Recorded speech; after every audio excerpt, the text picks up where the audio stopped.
tadi yang sudah disampaikan bahwa Eco Farming adalah brand pertanian berkelanjutan di Indonesia yang akan dimotori oleh PT BES. Jadi Eco Farming ini ada Eco Farming original yang pupuk organik super aktif. Nah ini Eco Farming ini berbeda dengan pupuk super aktif yang seperti halnya Eco Farming yang original. Karena kalau Eco Farming ini lebih mengarah kepada Eco Plant Protector. Jadi pendamping Eco Farming untuk saling menguatkan. Karena selama ini kita punya pupuk bagus pun ketika diserang hama dan penyakit, ya tidak bisa apa-apa. Makanya adanya Eco Plant Protector ini, insya Allah nanti di mindsetnya para mitra ini berbicara tentang pengendalian hama dan penyakit tanaman, pasti akan mendengar apa yang disebutnya agen hayati atau Eco Plant Protector ini yang akan dikeluarkan oleh PT BES. Karena produk ini, insya Allah tidak mengandung residu bahan kimia berbahaya. Nah inilah yang dicari siapapun, karena formulasi ini sudah diketemukan tahun 2017 dan hasilnya dahsyat. Makanya Eco Plant Protector ini sudah kita siapkan ya, tim konsultan sudah siapkan materinya supaya lebih gampang dicerna ya. Jadi Eco Farming, Eco Plant Protector ini bukan saingannya Eco Farming gitu ya. Tapi inilah varian yang dimiliki oleh PT BES. Nah ini khusus untuk pengendali hama dan penyakit tanaman. Nah, adapun istilah agen hayati nanti akan kita bahas ya. Jadi bahwa di sini pengendali organisme pengganggu tanaman (OPT) berbasis makhluk hidup, mikroorganisme mikroskopis ya yang tidak terlihat oleh mata telanjang gitu ya. Kemudian bebas residu dan ramah lingkungan. Nah, di sini kita akan membawa nilai-nilai dakwah kita bagi yang muslim, baik yang non-muslim pun sama. Karena ini kita ini punya tujuan ini bagaimana caranya bumi ini diwariskan untuk orang-orang yang soleh. Orang-orang yang soleh, orang yang tidak membuat kerusakan. Jadi dalam penggunaan pestisidanya pun harus secara bijaksana gitu kan. Nah, makanya dengan adanya Eco Farming, Eco Plant Protector ini, kita lebih mengarah lagi bagaimana caranya kita memproduksi produk pangan itu yang memang yang betul-betul memang baik dan menyehatkan. Karena kita ini dalam bertani ingin ada keberkahan. Umur kita tidak tidak tahu kapan, tapi di sisa hidup kita inilah kita harus menjadilah orang yang memang khairunas anu kauhum linas. Nah, insya Allah ini produk Eco Farming, Eco Plant Protector ini ya. Jadi dari divisi ekotaninya produk PT BES. Nah, ini pertengahan Juli sudah masuk ke sistem. Nanti bisa diorder melalui sistem. Adapun yang ingin mendampingi karena Demplotnya sekarang membutuhkan, nah itu bisa lewat saya nanti ya. Nah, secara prinsip inilah produk yang sudah ditunggu-tunggu oleh seluruh mitra. Karena Eco Plant Protector ini pengaplikasinya gampang dan kita pun tidak akan terkena imbas dari racun pestisida yang bisa merusak semua jaringan yang ada pada tubuh manusia ya. Nah, akan kita bahas satu persatu. Nah, kemudian Eco Plant Protector inilah suatu produk yang akan kedepannya akan mendampingi Eco Farming ya, yang akan mendampingi Eco Farming sebagai pengendali hama dan penyakit tanaman. Nah, perlu disampaikan jika Bapak dan Ibu sering mendengar kata-kata Sustainable Agricultural Development, Pak Pawan sering banget menyampaikan ini. Nah, itu artinya apa? Bahwa pembangunan pertanian berkelanjutan di Indonesia ini insya Allah akan digawangi oleh PT BES. Karena mindset yang selama ini ya di tingkat kalangan petani itu bahwa produksi tinggi itu di dalam mengadakan produktivitas pangan itu kalau tidak dibarengi racun itu kurang afdol gitu. Nah, itu mindset itu yang salah. Akan kita luruskan sedikit-sedikit bahwa sebagai satu-satunya cara ampuh untuk mengendalikan organisme pengganggu tanaman harus menggunakan racun. Nah, itu mindset itulah yang akan kita kikis sedikit demi sedikit. Nah, itu ternyata salah. Disinilah kalau kita memilih seperti yang tadi, jelas kita jauh dari keberkahan. Sudah banyak petani-petani kita hanya dijadikan objek ketika suatu produk pestisida sudah tidak mempan. Nah, mindset petani kita ini bagaimana caranya mencari lagi yang namanya racun yang lebih dahsyat lagi. Nah, itu salah ternyata. Karena saya pun merasakan. Nah, kalau sudah seperti itu, kita sudah meracuni tanah, tanaman dan meracuni hasil produktivitas pertanian dan akhirnya meracuni orang. Nah ini mau sampai kapan kira-kira? Karena perlu disampaikan, gerbang penyakit yang ada di dalam tubuh manusia itu, dalam sistem metabolisme tubuh manusia itu 85% itu dari intake asupan makanan yang kita makan. Bukan dari penyakit yang di luar-luar itu, bukan. Dari intake asupan yang kita makan. Nah, rata-rata asupan yang kita makan ini, produk pangannya ini sudah dipastikan mengandung residu tinggi. Residu kimia sintetis tinggi. Makanya Indonesia bisa memproduksi jagung manis besar-besaran. Tapi kenapa tidak bisa ekspor ke Jepang? Nah, karena di Jepang itu selektif. Mengandung nitrogen sintetis sekian persen saja itu tidak akan diterima. Nah, artinya apa? Produk kita ini, produk pertanian Indonesia ini ya, itu sampai sekarang tidak ada yang mengawasi ya. Produk herbal saja kalau mau dibuat itu izinnya sangat luar biasa. Tapi produk pangan yang sudah katakanlah tomat, bawang yang sudah mengandung residu itu sudah tidak ada yang peduli itu seperti apa aturan mainnya gitu kan. Nah, akhirnya karena hidup itu pilihan, apa yang kita pilih harus siap konsekuensinya.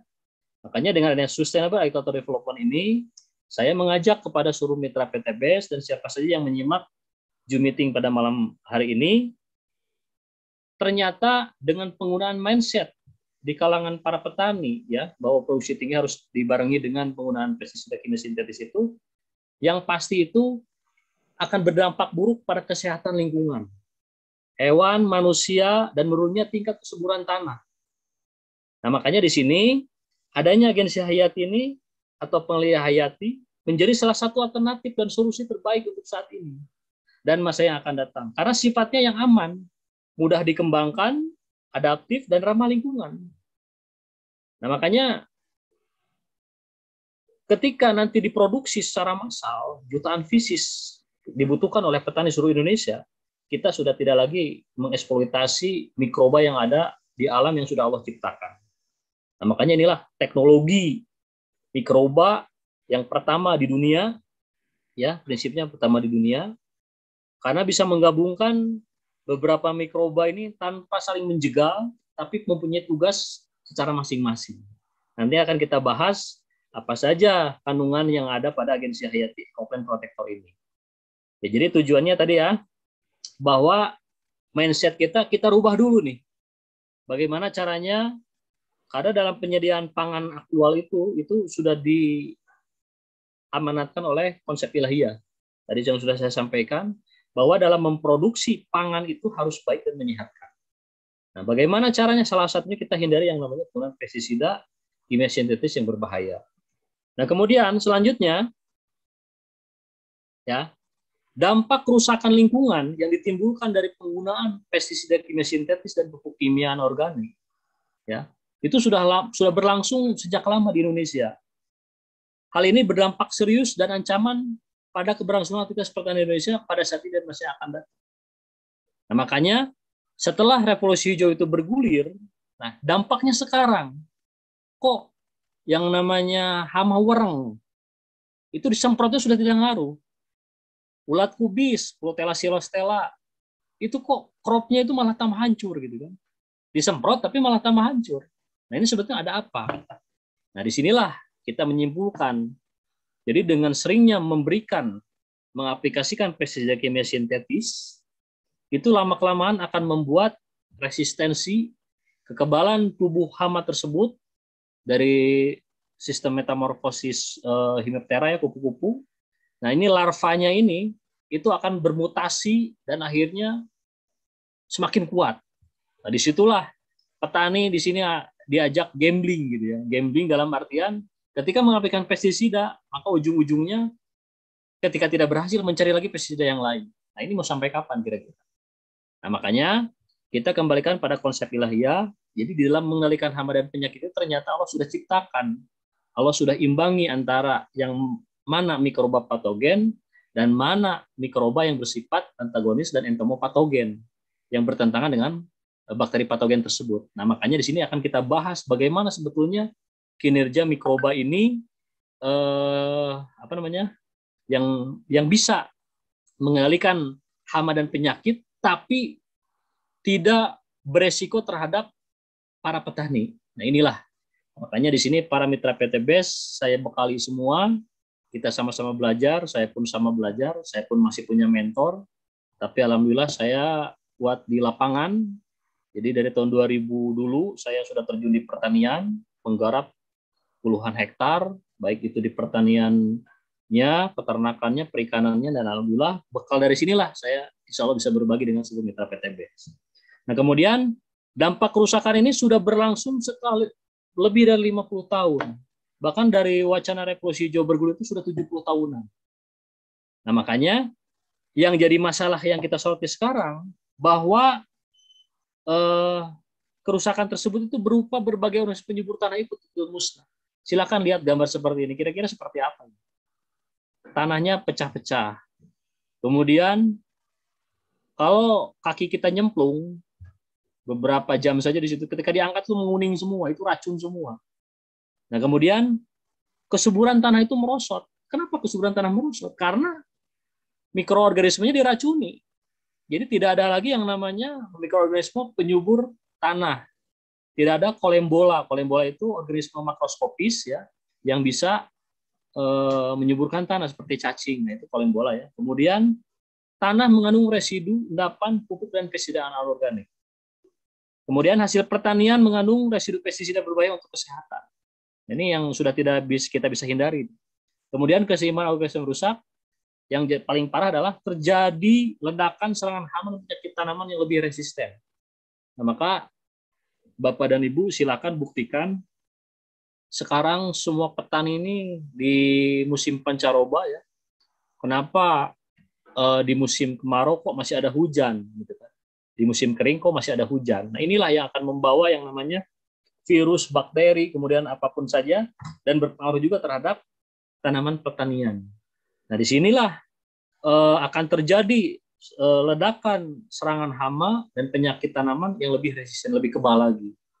Namun, ketika hama tersebut resisten dan kita masih mengenalkan yang namanya racun yang digunakan, racun pestisida, ya, sida-sida yang lain yang digunakan, itu sama saja kita ini memberikan obat saja, bukan racun, obat untuk hama. Racun itu buat manusia.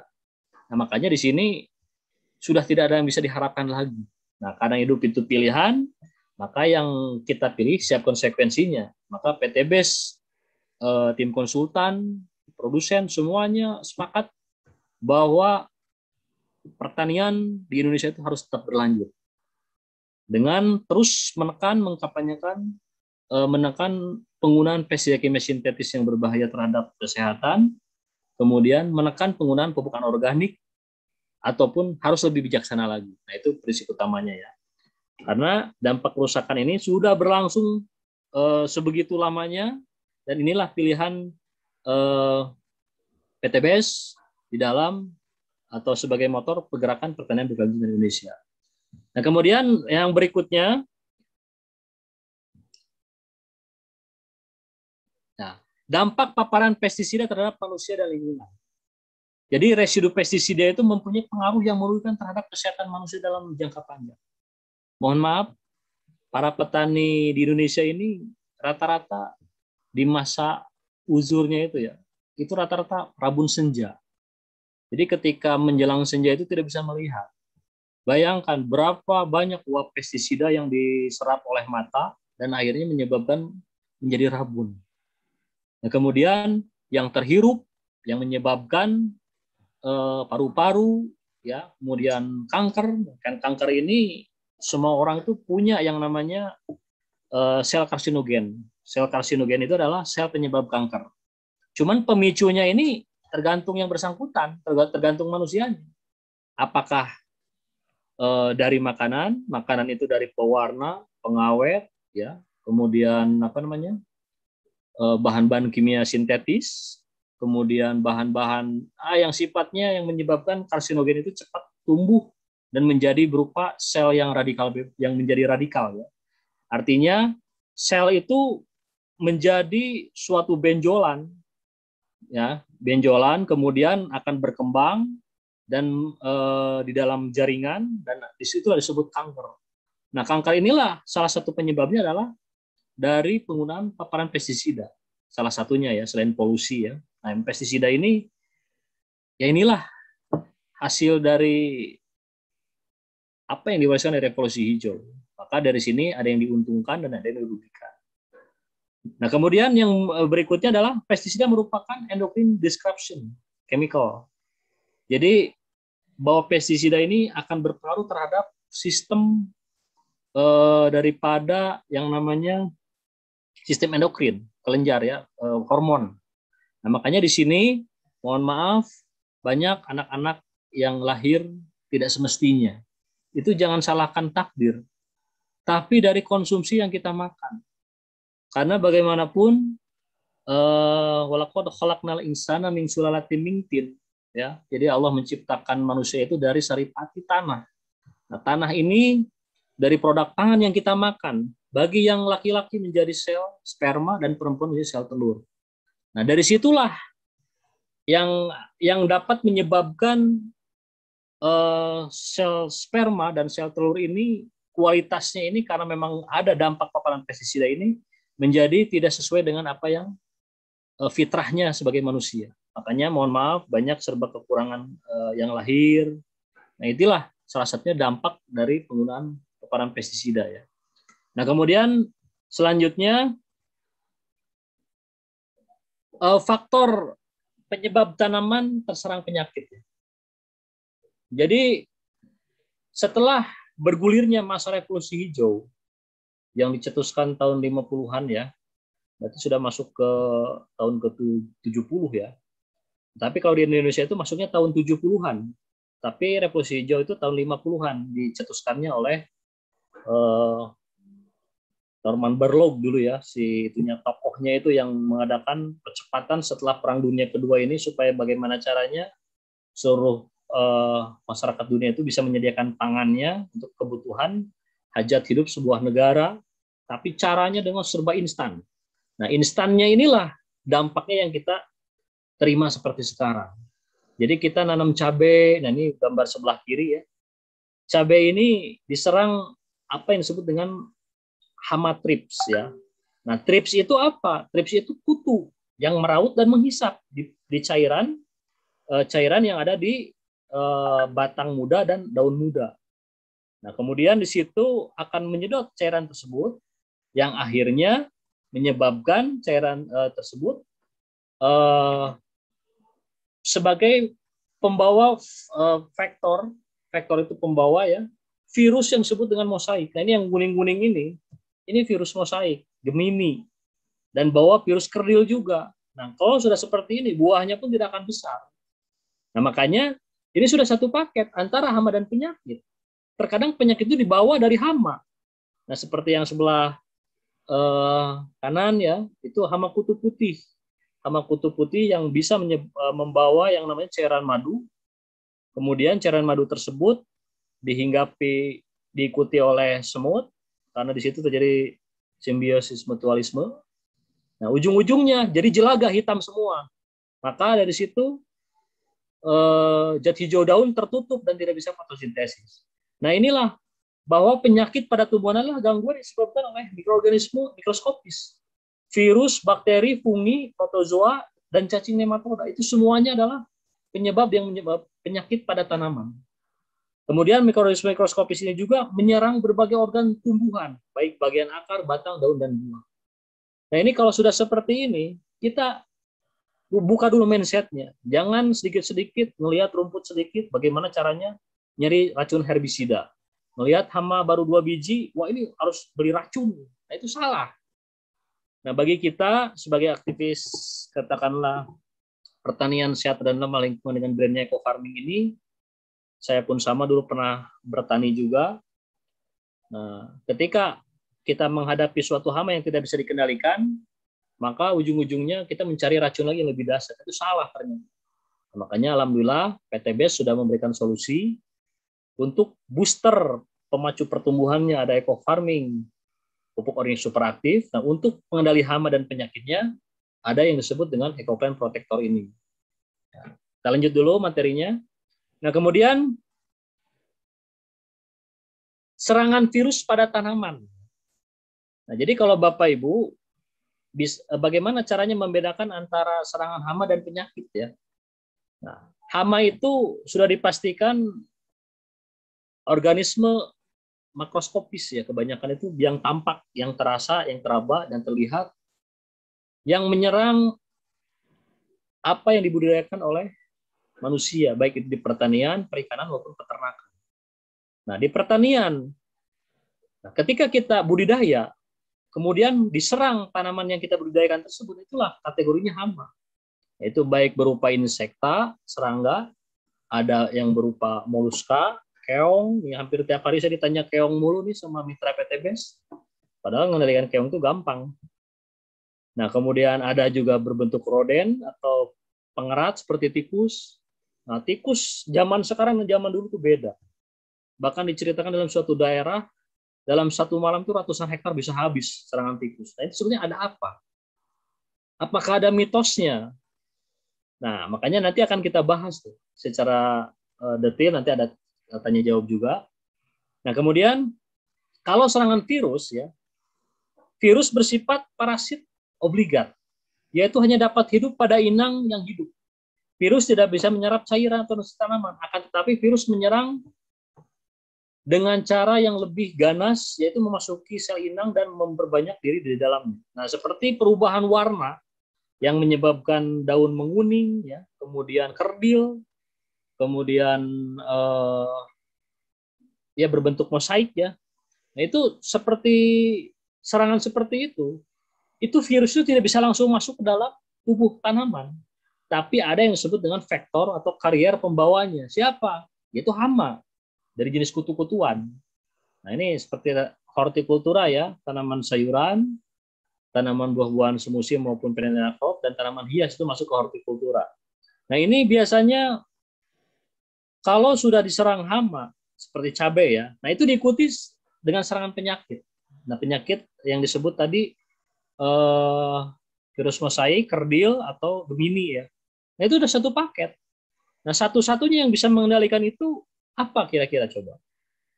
Apakah racun yang mengandung abamectin? Nah, itu banyak di pasaran. Sekarang maaf saja sudah tidak mempan. Saya tidak menceritakan merek, tapi menceritakan tentang bahan aktifnya saja ya. Nah, makanya di sini apa solusi yang bisa mengendalikan semua jenis serangan hama dan penyakit pada tanaman? Nah, ini sekarang kita bahas nih. Nah, kemudian selanjutnya ya. Nah, ciri tanaman terserang hama dan penyakit ya. Gejala umum penyakit tanaman oleh virus itu secara umum tanaman yang terinfeksi oleh virus menunjukkan beberapa gejala. Biasanya terdapat pada daun, buah, batang dan cabang maupun akar. Itu serangan dari berbentuk penyakit ya. Kemudian perubahan bentuk bagian tanaman, perubahan warna, kematian jaringan. Nah, itulah organisme mikroskopis yang bersifat patogen.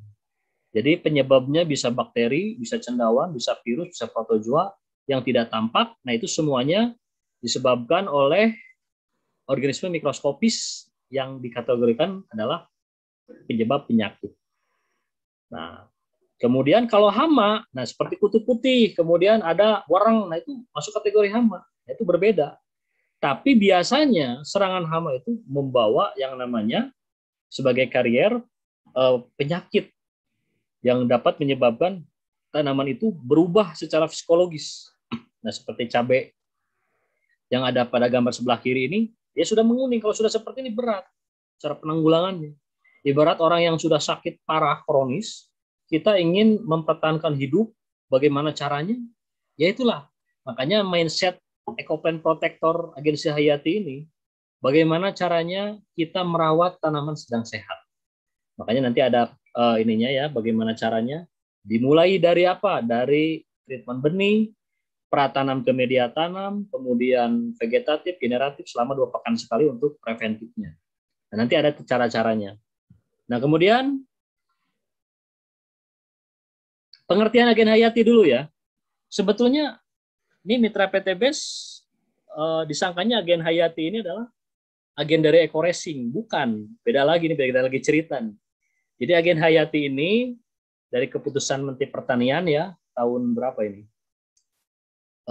ada aturannya, ada regulasinya tentang masuknya agen hayati ke wilayah negara Republik Indonesia. Dan perlu disampaikan bahwa perizinan di masa pandemik ini yang menyangkut tentang pertanian, alhamdulillah dipermudah. Makanya agen hayati ini alhamdulillah jauh lebih cepat dibanding eco farming.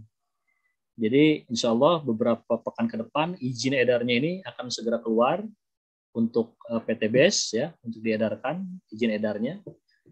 Nah kemudian kembali lagi ke materi dulu, bahwa pengertian agen hayati ini adalah setiap organisme yang meliputi spesies, subspesies, varietas, semua jenis serangga, nematoda, protozoa, cendawan, bakteri, virus, mikroplasma, serta organisme lainnya dalam semua tahap perkembangan yang dapat digunakan untuk keperluan pengendalian hama dan penyakit tanaman. Intinya, setiap makhluk hidup yang bisa mengendalikan hama dan penyakit tanaman itu adalah agen hayati. Sering saya sampaikan, manusia pun agen hayati. Jika mengendalikan hama babi hutan di perkebunan, itu sebagai agen hayati. Kemudian burung hantu sebagai pengendali hama tikus, nah itu termasuk agen hayati juga. Nah ini definisi menurut keputusan Menteri Pertanian ya. Kemudian agen hayati itu dibagi 4 kelompok. Ada yang disebut agen antagonis, agen entomopatogen, agen PGPR, dan predator, dan parasitoid. Nah ini ibu-ibu biasanya kalau kenal antagonis itu pasti ingat ke sinetron biasanya. Jadi antagonis ini adalah organisme yang memang kehadirannya itu memang tidak disukai oleh hama dan penyakit tanaman. Nah, kemudian agen entomopatogen ini agen yang lebih menginfeksi yang namanya serangan hama. Nah, itu biasanya kategorinya dari cendawan dan bakteri yang bisa menginfeksi tubuhnya hama. Terus PGPR ini apa? Plant Growth Promoting Rhizobacteria. Nah, ini Rhizobacteria itu adalah bakteri yang ada di perakaran yang bisa memacu pertumbuhan tapi bisa memblocking area juga di sekitar rhizosphere perakaran.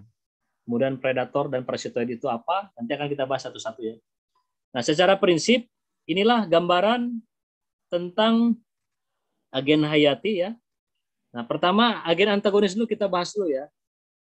Nah, agen antagonis adalah mikroorganisme atau jasad yang dapat mengalihkan pertumbuhan patogen dengan cara memblocking area pertumbuhan, cara menghambat penyebarannya melalui persaingan hidup dan blokir area pertumbuhan patogen itu sendiri.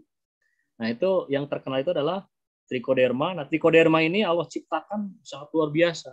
Bisa masuk ke agen antagonis, bisa masuk ke agen entomopatogen juga. Nah, makanya di sini agen antagonis ya, karena memang tadi definisinya adalah yang bisa memblocking area. Nah, perlu saya sampaikan dulu. Mikroba yang ada pada eco farming ya, pupuk organik superaktif itu adalah mikroba yang bersifat promoting ya, tadi ya, pemacu pertumbuhan tanaman. Ketika kita terjunkan di lahan yang di situ mengandung yang namanya mikroba patogen, di situ kinerja daripada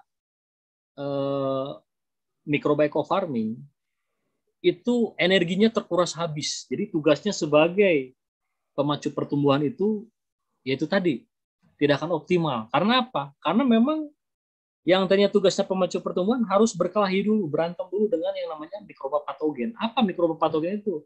Mikroba itu adalah terdiri dari bakteri dan cendawan yang bersifat bisa menginfeksi penyakit pada tumbuhan atau tanaman. Contohnya apa? Phytophthora solani, Fusarium oxysporum. Nah, jadi kalau Bapak dan Ibu nanam cabai nih, tiba-tiba cabai itu kok layu, nah itu kerjanya Fusarium. Nah, itu yang bisa mengendalikan itu adalah agensi hayati Ecoplant Protector dulu. Nah, seperti ini di bawah ya. Ada yang disebut dengan Trichoderma. Kemudian ada disebut dengan Gliocladium. Ada disebut dengan Paenibacillus polymixa. Nah, ini semua Allah sudah ciptakan. Jadi, mengendalikan hama dan penyakit itu tidak selamanya harus menggunakan racun. Nah, inilah kinerjanya ya. Kita lihat foto sebelah kiri paling bawah. Inilah cara kerja trichoderma di dalam memparasit organisme cendawan lainnya. Jadi tubuh cendawan lain itu dirusak oleh HIPA-nya yang disebut dari HIPA dan miseliumnya trichoderma. Begitu dahsyat Allah ciptakan ini semua dan ternyata semuanya sudah berpasang-pasangan. Nah, maka untuk menjadi solusi pertanian secara ramah lingkungan, kita harus kembali lagi pada konsep ilahiyah yang sudah Allah ciptakan tanpa merusak tatanan yang sudah ada. Nah, makanya nanti agen hayati ini spesifik hanya menyerang apa yang disebut mikroba patogen terhadap tanaman. Nah, makanya ini agen antagonis ini alhamdulillah sudah ada pada mikrobanya yang ada pada agen hayati Ecopen Protector.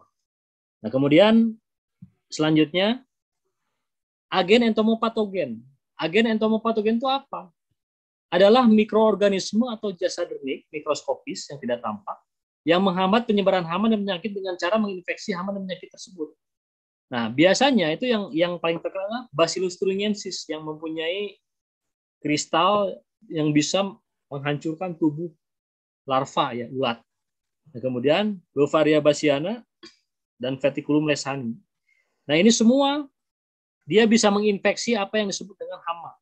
Jadi kalau kita mengaplikasikan agen hayati ya di jam-jam fotosintesis atau setelah jam 16, kemudian di situ ada yang namanya kupu-kupu sedang metamorfosis. Kupu-kupu serangga dewasa, imago, kemudian nyimpen telur. Nah, telurnya kesemprot. Itu ada dua kemungkinan. Pertama akan menetas secara prematur, yang kedua akan gosong, kering. Nah, inilah dahsyatnya teknologi mikroba.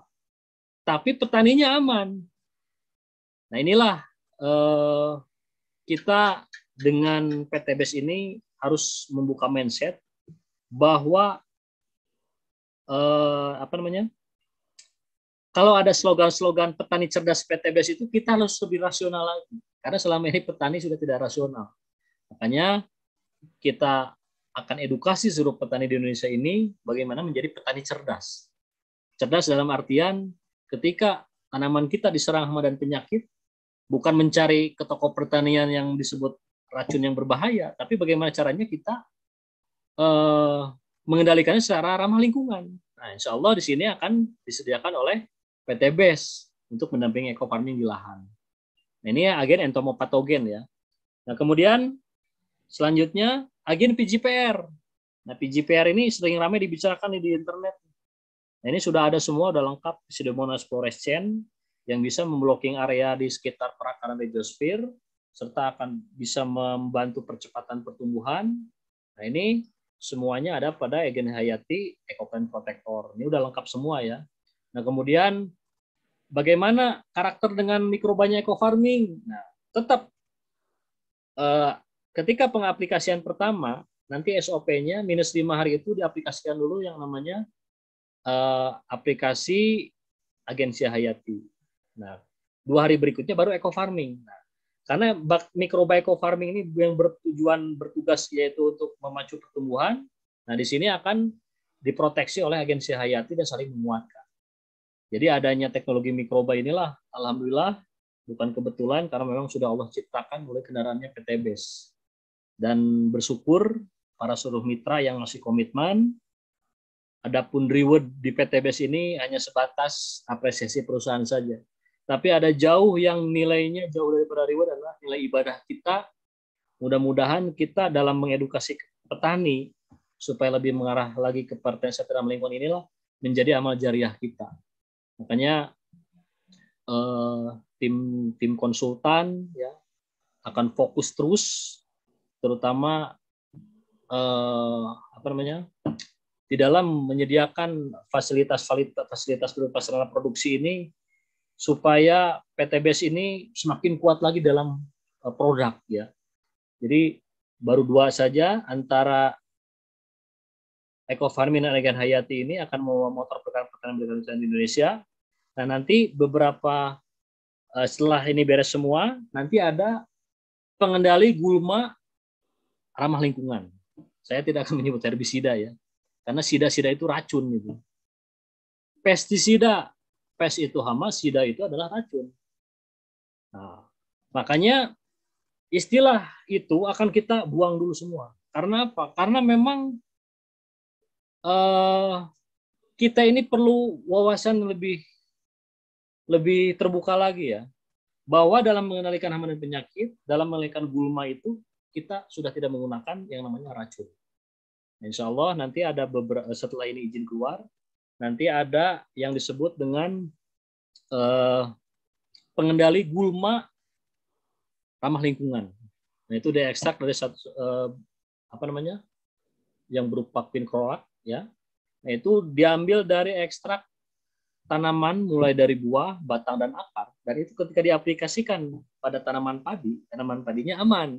Tapi tanaman gulma yang ada di sekitar di bawah, baik berdaun lebar, berdaun sempit, itu pasti mati gitu kan.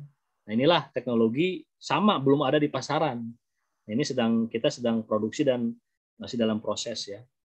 Jadi satu-satu dulu bahwa agen Hayati ini juga insya Allah kehadirannya sudah ditunggu-tunggu oleh para mitra. Pak, nunggunya lama, pertengahan Juli baru masuk ke sistem. Sebetulnya sampling sudah tersedia di saya. Jadi diam-diam ini kita sudah menyebar sampling itu sudah di atas 25.000 saset. Dan alhamdulillah laporannya hasilnya signifikan ya, bisa menghilangkan hama dan penyakit. Nah, kemudian selanjutnya predator dan parasitoid. Nah, ini kalau ini lebih mengarah kepada kelompok agen ini terdiri dari organisme mengenali hama ya secara langsung. Jadi seperti burung hantu, kemudian tomcat ya, kemudian laba-laba, ular. Nah, ini sebagai predator. Nah, kalau parasitoid itu adalah biasanya organisme yang memang hidupnya itu menempel pada organisme lain bersifat parasit. Nah, itu kalau agen hayati ini berarti bersifat 3 tadi. Pertama agen antagonis, agen entomopatogen dan agen IgPR. Nah, kalau ini kategorinya adalah organisme makroskopis ya.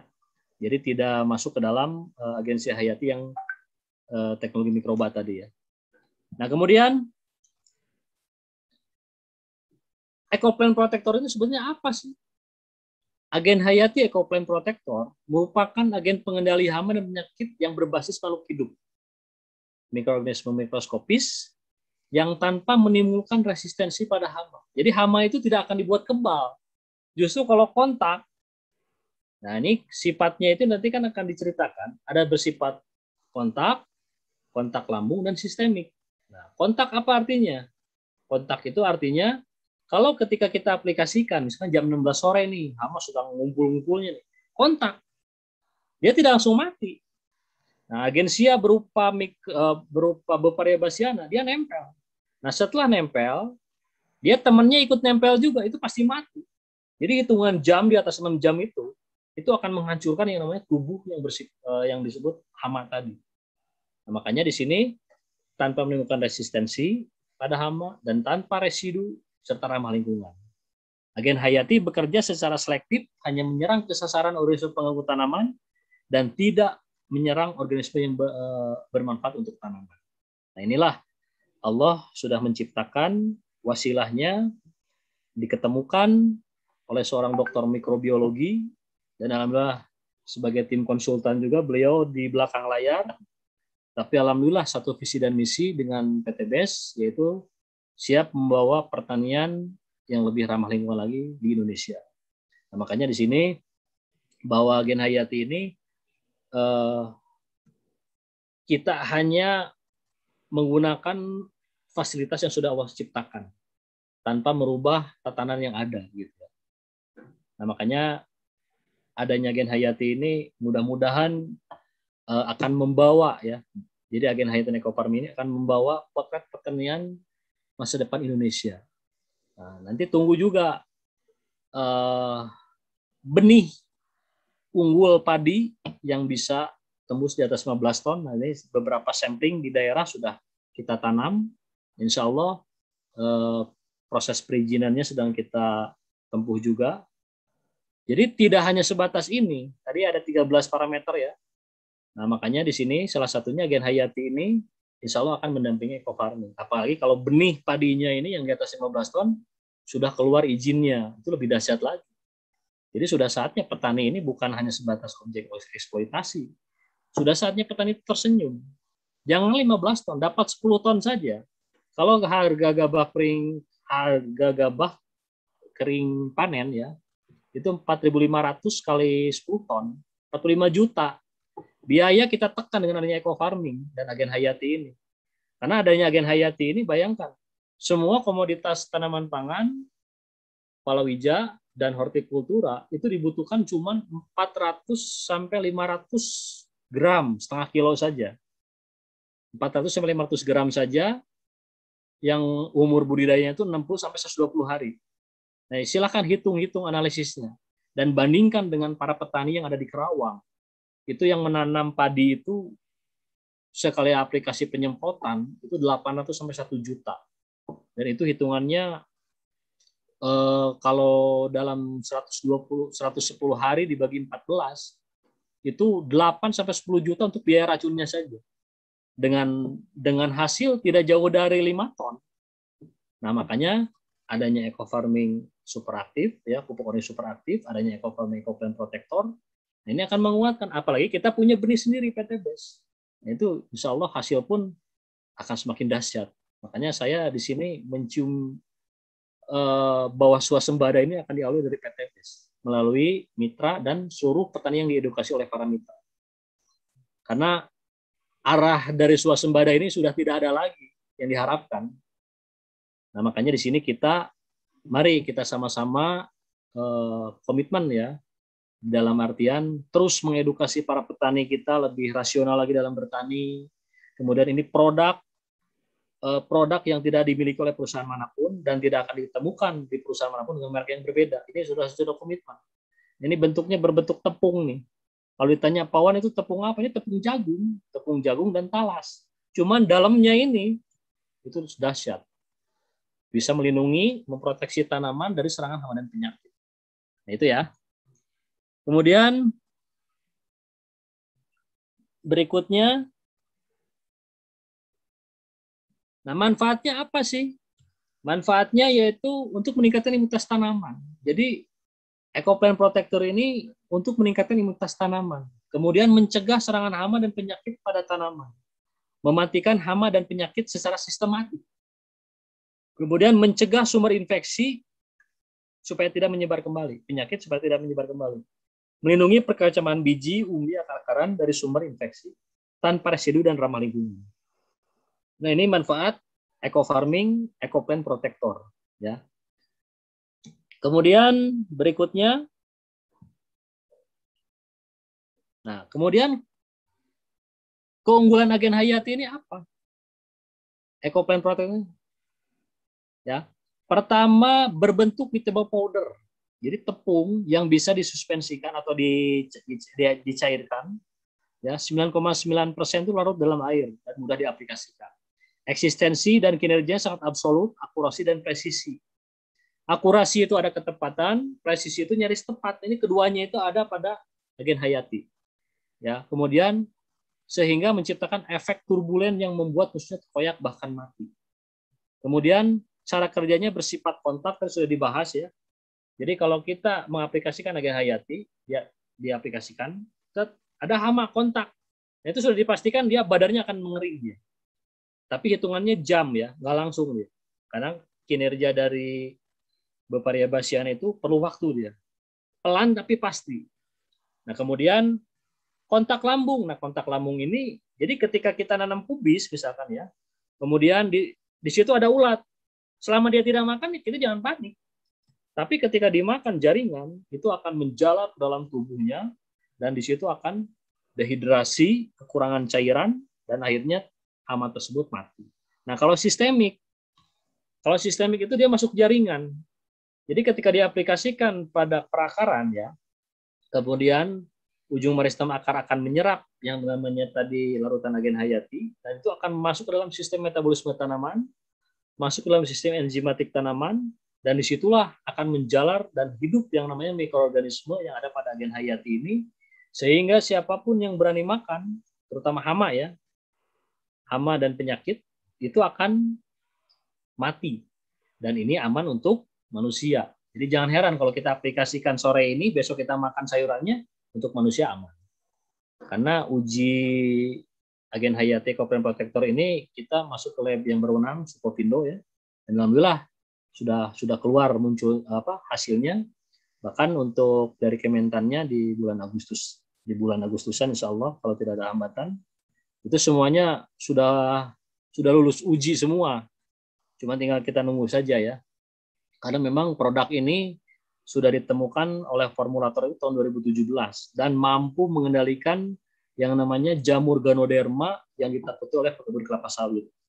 Jadi Ganoderma ini jamur yang memang kalau di Cina itu disebutnya Lingzi, obat kanker. Tapi kenapa di Indonesia kok ditakuti? Karena memang jamur Ganoderma ini, miselium dan hipanya ini memblocking yang namanya ujung meristem perakaran sawit. Sehingga sawit tidak bisa mencari makan. Karena jamur Ganoderma ini, dia bersifat heterotrof, tidak bisa membuat makannya sendiri. Numpang di ujung peristem perakaran sawit. Kalau sudah ini di blocking area oleh Ganoderma, maka pelepah ini akan menguning dan ujung-ujungnya akhirnya tanaman semuanya menguning dan akhirnya ambruk mati total 100%. Nah itulah Ganoderma yang ditakutkan kebun kelapa sawit. Satu-satunya di Indonesia saya sampaikan ini produk bisa mengendalikan yang namanya jamur Ganoderma. Jamur Ganoderma di kebun kelapa sawit. Nah, makanya nanti prospeknya ekofarming ini harus diimbangi didampingi dengan agen hayati Ecoplant Protector. Karena kekuatannya adanya di sini, saling melengkapi. Mikroba ini saling melengkapi. Nah, makanya dulu tahun 2017 diujikan di Kalimantan Utara itu 400 hektar lebih terbebas dari serangan Ganoderma. Nah, ini formulasinya yang putih ini. Jadi ini dahsyat ini kalau diaplikasikan dikocor maupun diaplikasikan ke tanaman ya. Nah, kemudian tidak mengandung racun berbahaya, aman untuk tanaman dan manusia. Ya, kemudian tidak menimbulkan resisten pada hama dan ramah lingkungan. Nah, inilah poin-poin keunggulan agen hayati dibanding yang lain. Jadi kita ini tidak memproduksi racun karena kita tidak memproduksi sida-sida ini ya. Karena sida itu racun. Nah, kita hanya menggunakan teknologi mikroba untuk mendampingi mikrobanya ekofarming supaya kinerjanya semakin dahsyat. Dan inilah produk yang insya Allah tidak lama lagi akan dikeluarkan oleh PT BES. Nah, samplingnya tetap masih ada di saya. Sampling yang siap, yang bagi para mitra yang sudah punya demplot, tapi bingung mau mencari pengendali hama dan penyakitnya, boleh nanti hubungi ke nomor saya 24 jam ya. Asal nomor saya itu jangan ditelepon saja, nggak bakal diangkat. Ya, seperti itu. Kemudian, bagaimana cara kerjanya? Ya ini, jadi Ecoplant Protector ini bersifat antibiosis dan antibiolisis. Jadi mikroba yang ada pada agen hayati ini, baik bakteri ataupun cendawan, akan mengeluarkan senyawa metabolik beracun untuk organisme yang menyebabkan hama dan penyakit tanaman. Ini dahsyatnya nih. Kemudian kompetisi persaingan terhadap inang, tempat hidup dan hara. Jadi persaingannya lebih dominan daripada agen hayati dibanding mikroba patogen tadi ya. Kemudian hiperparasitisme, yaitu mekanisme di mana suatu agen antagonis ini dapat terjadi melalui satu atau lebih mekanisme antagonisme. Nah, ini adanya pada trichoderma yang ada pada agensi hayati. Kemudian selanjutnya, komposisinya apa saja Pak Wan? Kok ini bisa dahsyat? Nah, ini setelah kita kaji, kita terbuka, karena memang ada konsumsi untuk publik, ada konsumsi untuk dapur sendiri. Nah, inilah kandungan yang ada pada agensi hayati. Pertama adalah Gliocladium, kemudian Trichoderma, Beauveria bassiana, Streptomyces sebagai antibiotik, kemudian Pseudomonas fluorescens. Nah, ini di total ada 8 sampai 11 mikroba yang tidak mungkin diceritakan semuanya. Karena kalau diceritakan semuanya nanti bingung sendiri. Karena banyak bakteri-bakteri turunan yang sifatnya dahsyat ini ya. Nah, kemudian Bapak dan Ibu kalau melihat misalkan ada merek Beauveria bassiana, nah itu yang orang biasanya menjual cuma satu produk doang. Nah, kalau kita di sini alhamdulillah, jadi pawangnya mikroba inilah bisa menyatukan ini semua. Makanya bisa mengendalikan hama, semua hama dan penyakit tanaman. Nah, ini kandungan daripada komposisi dari agensi hayati Ecoplant Protector. Nah, kemudian, nah ini Gliocladium. Gliocladium itu merupakan mikroba antagonis yang mampu mengendalikan berbagai patogen yang menginfeksi tanaman bersifat saprofit sehingga berfungsi sebagai agen hayati. Nah, biasanya Leiopusarium ini lawannya adalah Gliocladium. Jadi semuanya sudah Allah ciptakan, sudah sedemikian ditata, sedemikian rapihnya, sedemikian bagusnya, tapi manusia sendiri yang merusak. Makanya kita akan kembalikan lagi ini kepada konsep ilahiyah dengan tidak merusak tatanan sedikit pun yang sudah Allah ciptakan. Bahkan disinilah adanya persaingan kompetisi sehat antara mana itu patogen, mana itu agen hayati untuk pelihara hama dan penyakit tanaman. Nah, kemudian setelah Gliocladium ada yang disebut Trichoderma. Nah, ini Trichoderma ini adalah merupakan cendawan atau fungi yang termasuk Ascomycetes ya. Ascomycetes ini biasanya antara bakteri dan cendawan dia. Nah, kemudian merupakan jamur atau cendawan yang paling umum dijumpai dalam tanah, khususnya tanah dengan kandungan bahan organik yang tinggi. Jadi biasanya di hutan-hutan bambu ini banyak sekali Trichoderma. Nah, dulu sebelum adanya Ecoplant Protector ini, tim konsultan menyarankan kultur Trichoderma sendiri. Nah, kalau sekarang sudah tidak usah lagi berpikiran bagaimana cara membuatnya, karena ini sudah simpel ya, semakin simpel. Jadi cukup 10 gram dilarutkan dalam 14 liter air, kocok secara homogen, kemudian diam sekitar 10 menit, aplikasikan. Lebih simpel ya. Nanti ada bagaimana caranya. Nah, kemudian, nah ini cara kinerja Beauveria bassiana yang sudah menginfeksi yang namanya serangan belalang. Jadi belalang yang sudah terkena serangan Beauveria bassiana, dia tubuhnya akan dehidrasi, kekeringan, cairannya akan keluar, dan akhirnya menyebabkan hama tersebut mati. Nah, ini berlaku juga pada ulat. Nah, kemudian perlu disampaikan, saya ini alhamdulillah ya dari database Telegram, saya sudah membina ini mitra PTBS sudah 4.500 orangan dalam grup WA ya. Boleh nanti yang mau ikut gabung di grup pembinaan ekofarming dan hayati bisa bisa simpan save nomor saya. Karena ini nomor udah kadung kemana-mana nih. Ya, supaya apa? Supaya kita ini tahu bagaimana cara mengaplikasikan eco-farming yang betul itu bagaimana. Kan? Pengaplikasian agen hayat itu seperti apa. Nah, ini akan kita edukasi terus selama tidak ada liburnya. Karena memang tugas saya ini memang akan dengan PTBS itu adalah sebagai tim konsultan itu pencerahan ya. Pencerahan terhadap mitra PTBS ya. Jadi kalau ada yang mitra mengajak saya closing pejabat untuk supaya ikut menjadi member, nah itu bukan bagian saya. Jadi tugas saya ini akadnya adalah untuk memberikan pencerahan secerah-cerah tentang produk yang ada di PTBS, terutama ekofarming dan agensi hayati. Nah, ini cara kinerja Beauveria bassiana. Ya. Kemudian kembali ke materi. Selanjutnya ada Streptomyces. Nah, Streptomyces ini adalah sumber utama senyawa antibiotik. Nah, makanya antibiotik inilah yang yang akan melindungi tanaman dari serangan bakteri. Nah, Streptomyces ini adalah bisa sebagai biofertilizer karena bisa mampu menyediakan nutrisi untuk tanaman ya, sebagai hara ya. Kemudian fitohormon juga. Kemudian sitokinin, gibrelin, bioprotektan berfungsi untuk menekan dan menghambat pertumbuhan jamur patogen. Nah, inilah makanya aplikasi agen hayati dan ekofarming belum bisa digabung karena memang secara definisi tadi mana yang disebut promotor, mana yang disebut inhibitor ini belum bisa diaplikasikan bersamaan. Jadi agen hayati dulu minus 5 hari, 2 hari berikutnya baru ekofarming. Nah, itu semuanya ikutin SOP-nya dulu untuk meningkatkan hasil itu, caranya seperti itu. Nah, kemudian yang berikutnya, nah ini ada Pseudomonas. Pseudomonas ini berbentuk seperti ini nih. Dia ada ekornya sebetulnya itu. Nah, Pseudomonas fluorescens ini merupakan salah satu mekanisme antagonis untuk pengendalian hayati dan penginduksi ketahanan tanaman dan dapat meningkatkan pertumbuhan tanaman. Karena ini Pseudomonas fluorescens ini dia bisa masuk ke dalam agen antagonis dan bisa masuk ke dalam PGPR. Karena agen PGPR dan antagonis ini yang pada Pseudomonas fluorescens ini dia bisa memblocking area. Nah, memblocking area inilah yang menyebabkan tanaman itu semakin tidak akan diganggu oleh mikroba yang bersifat bakteri dan cadawan patogen tadi. Nah, inilah salah satunya Pseudomonas ya.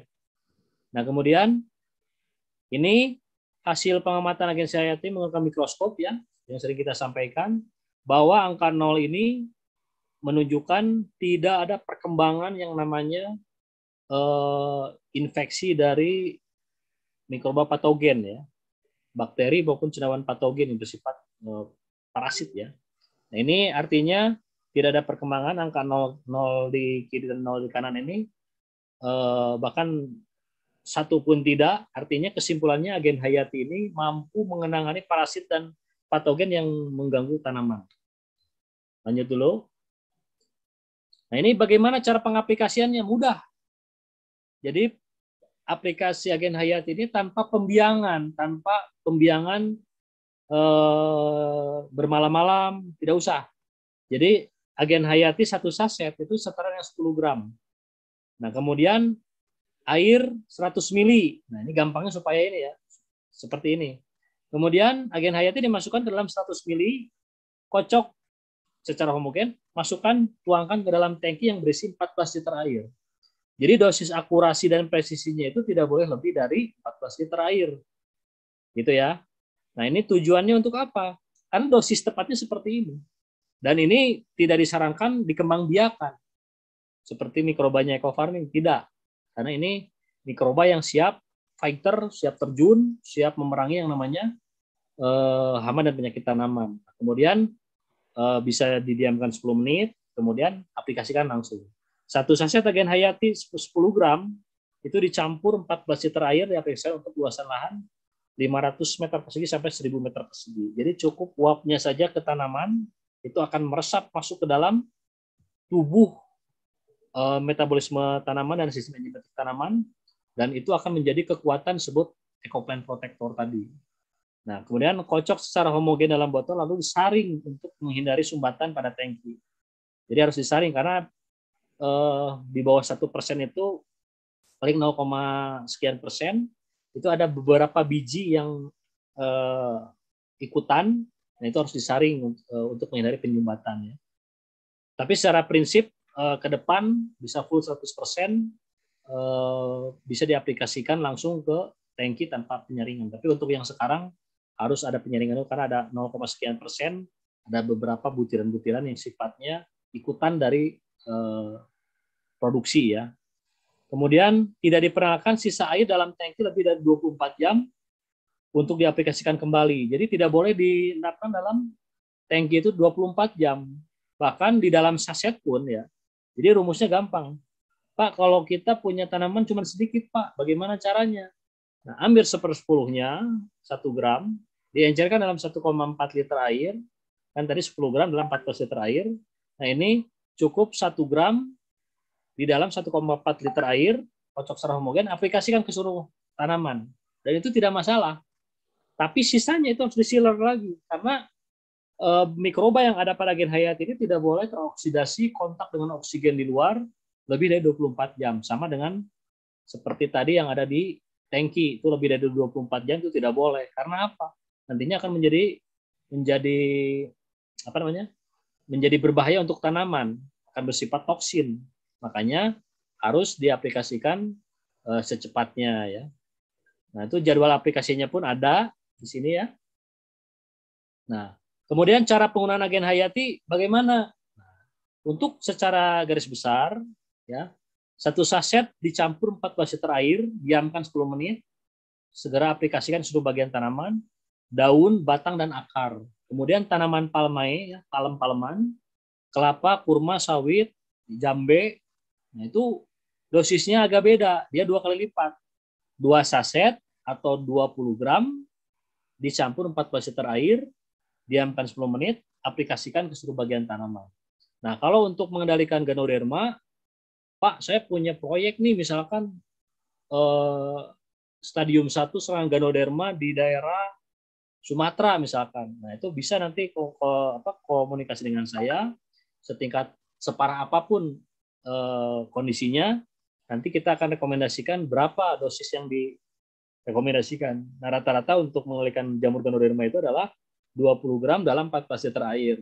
Nah, 14 liter air ini, kalau misalkan per 1000 meter itu 14 pohon, berarti 2 saset ini yang diencerkan dalam 14 liter air ini cukup untuk 14 pohon. Jadi 1 pohon 1 liter. Siramkan saja itu. Mau pakai tangki boleh, yang penting jatahnya 1 liter. Kemudian untuk treatment benih dan bibit, jenis biji-bijian cukup direndam maksimal 6 jam, 14 liter 1 saset. Jenis umbi-umbian, rendam maksimal 2 jam. Nah, yang tidak boleh itu adalah bawang merah. Karena bawang merah itu mengandung yang namanya umbi lapis ya, tidak boleh ada genangan air di situ. Dan biji-bijian yang kecil tidak usah. Pak, bagaimana kalau biji-bijian yang sudah di treatment pabrik ya, sudah tidak usah. Yang jelas kita fokuskan nanti ke masa pratanamnya. Jadi tahapannya itu adalah dari pratanam, dari treatment benih ya, kecuali bawang merah tadi dan biji-bijiannya kecil dan benih-benih yang sudah di treatment di pabrik. Kemudian aplikasi pratanam H-5. Ini kunci keberhasilannya Agensi Hayati. Jadi tanah-tanah yang sudah mengandung racun dan mengandung yang disebut dengan residu dari bahan kimia berbahaya, itu bisa dinetralisir oleh Agensi Hayati Ekopen Protector. Ini dahsyat sekali ini produk. Jadi dulu uji cobanya ini pestisida A yang mengandung 25 EC, emulsifir berkonsentrat. Nah, itu dibikin larutan. Nah, itu diaplikasikan dengan dicampur dengan agen hayati dan akhirnya racun pestisida tersebut yang 25 EC tadi menggumpal dan yang tersisa adalah cairannya saja. Ini cairannya diuji coba apakah masih mengandung racun, dimasukkanlah ikan. Nah, ternyata ikannya masih hidup, berarti larutan tersebut racunnya sudah tidak ada. Inilah cara kinerja Agensi Hayati yang memang betul-betul bisa menetralisir racun. Nah, makanya di sini insya Allah para mitra PT BES, apalagi sekarang ada promo kemerdekaan dipermudah oleh perusahaan dan sebelum masuk ke promo hari kemerdekaan, insya Allah ini masuk ke sistem dan ini akan menggampangkan dalam menyampaikan ke petani. Nah, kuncinya tadi harus ada tahapan dampak kerusakan, kemudian apa yang disebut dengan kerusakan yang ditimbulkan, baik itu tanah, tanaman, kemudian residu racun. Nah, itu insya Allah petani pun akan terbuka pikirannya kalau kita bawa ke arah mindset yang ada pada slide ini. Karena slide ini dibuat supaya lebih gampang dipahami. Ya.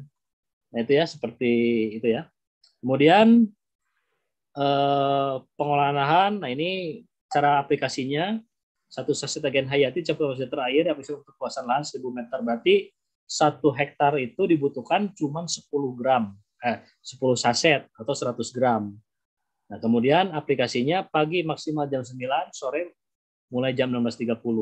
Nah, kemudian pencegahan tanaman pangan palawija hortikultura 2-3 pekan sekali, tanaman keras 3 pekan sekali, pengobatan atau kuratif 1 pekan sekali untuk semua jenis tanaman. Jadi prinsipnya H-5 ini diaplikasi dulu agen hayati untuk menetralisir semua jenis racun dan mikroba yang ada pada pada media tanam ya. Nah, setelah itu baru eco farming 2 hari berikutnya. Nah, jadi intinya ini ya, mungkin Mas Budi apa yang bisa saya sampaikan mengenai materi cukup itu dulu ya. Mas Budi, halo? Ya, Pak. Ya. Nah, selanjutnya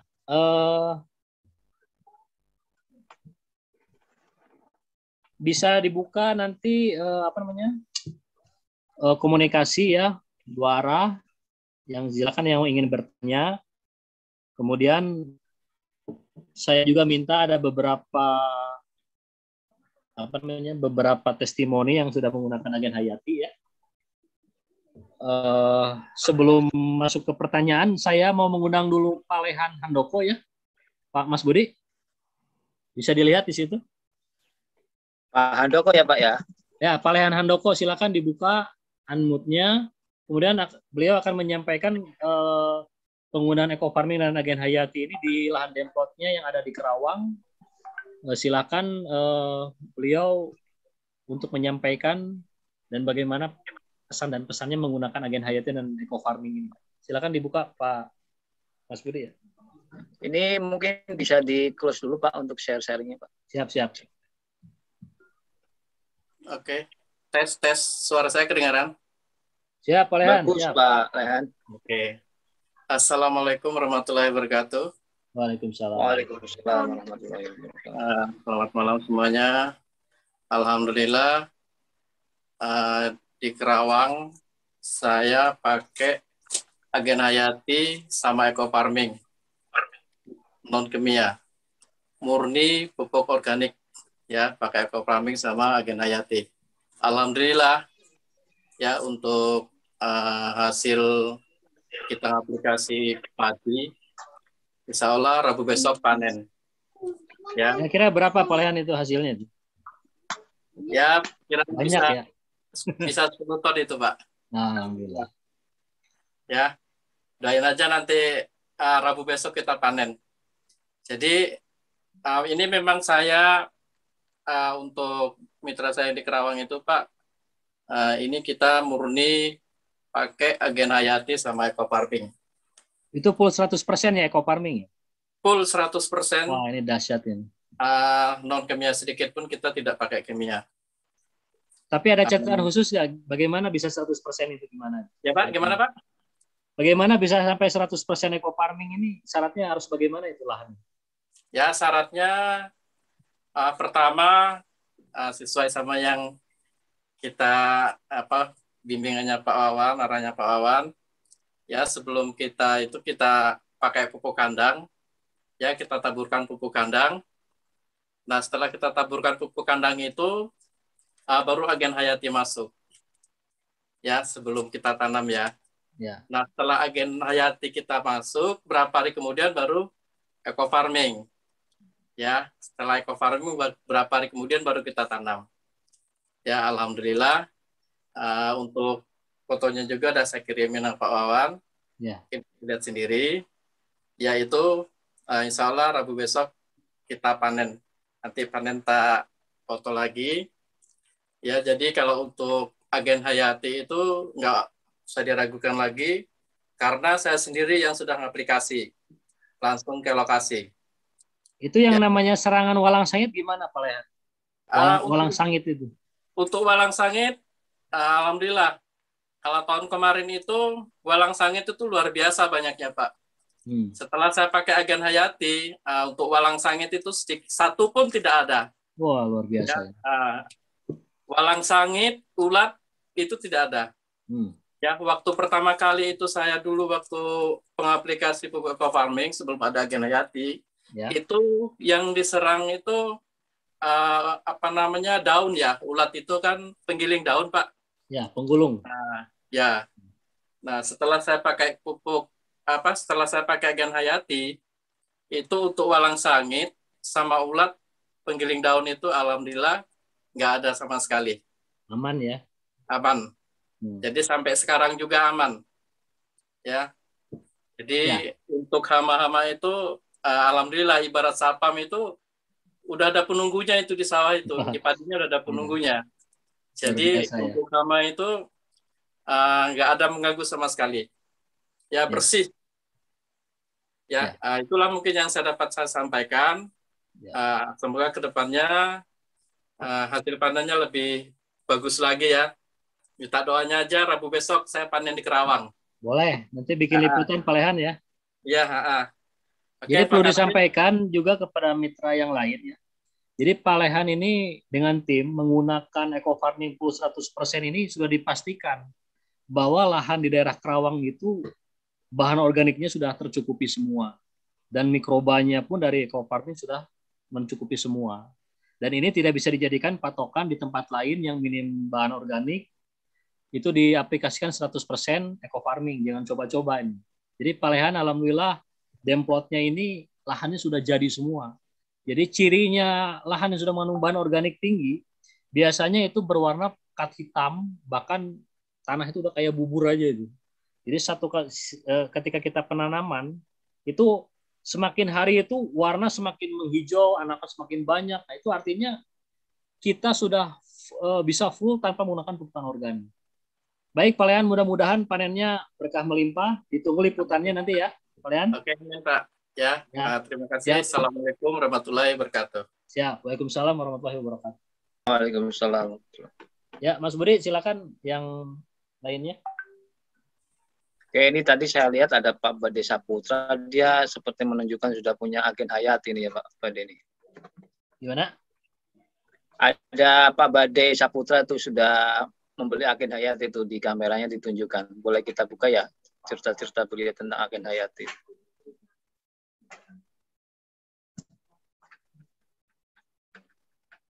Ya. Silakan Pak Bade, bisa di-unmute Pak Bade. Oh ya. Pak Badai, silakan Pak Badai, Lampung.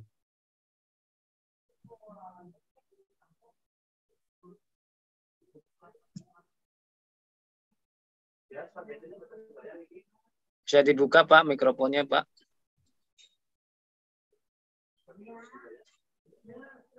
Diklik aja di layar HP-nya Pak. Diklik OK untuk unmute-nya.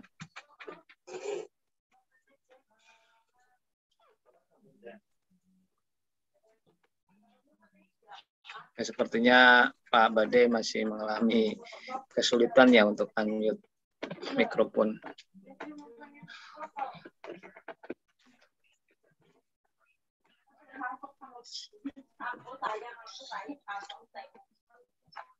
Baik, Pak Bade, sambil kita menunggu Pak Bade, ini ternyata ada beberapa banyak pertanyaan Pak Wawan ya, yang sudah ada di kolom chat. Saya coba bacakan beberapa. Pak Bade, silakan Pak Bade. Pak Bade. Tuh, kan buka. Pak Bade Eco Farming ini, Lampung Timur. Ya. Silakan Pak. Bukanya gimana Pak? Langsung aja. Udah langsung kedengaran. Kontak. Oh, suara saya udah kedengaran Pak? Ya. Silakan, apa yang mau disampaikan? Oh ya. Ini wujud agen Hayati yang sudah saya ambil satu paket senilai 1.500.000. Sebelumnya, Assalamualaikum warahmatullahi wabarakatuh kepada Pak Wawan dan semuanya yang sudah membantu pada kami. Kami kemarin sudah belanja 1.500.000 dan sebagian sudah saya aplikasikan. Pertama ada kendala saya dalam satu saset ini pakai 16 liter. Ternyata tidak benar. Ya. Secara rasio satu saset untuk 16 liter ternyata kurang manjur. Ya. Kata Pak Wawan seharusnya 14 liter.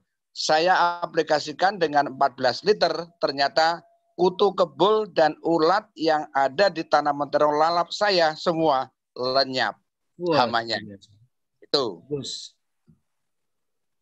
Dan saya sangat terima kasih atas bimbingan kepada Pak Wawan dan semuanya yang telah saya dengarkan lewat Zoom meeting ini. Itu sementara pesan dari saya, kami tetap mohon bimbingan dari semuanya. Assalamualaikum warahmatullahi wabarakatuh. Waalaikumsalam warahmatullahi wabarakatuh. Ya, Pak Badai ini petani asli ya dari Lampung Timur ya. Iya. Siap Pak Badai, kalau ada apa-apa bisa belakangnya saya Pak. Ya. Kalau saya ada latar belakangnya, nggak perlulah saya sampaikan. Yang jelas bisa mitra begitu Pak. Iya. Oke, lanjut. Ya, makasih Pak Badai ya. Ya. Siap. Ya, Mas Budi lanjut lagi.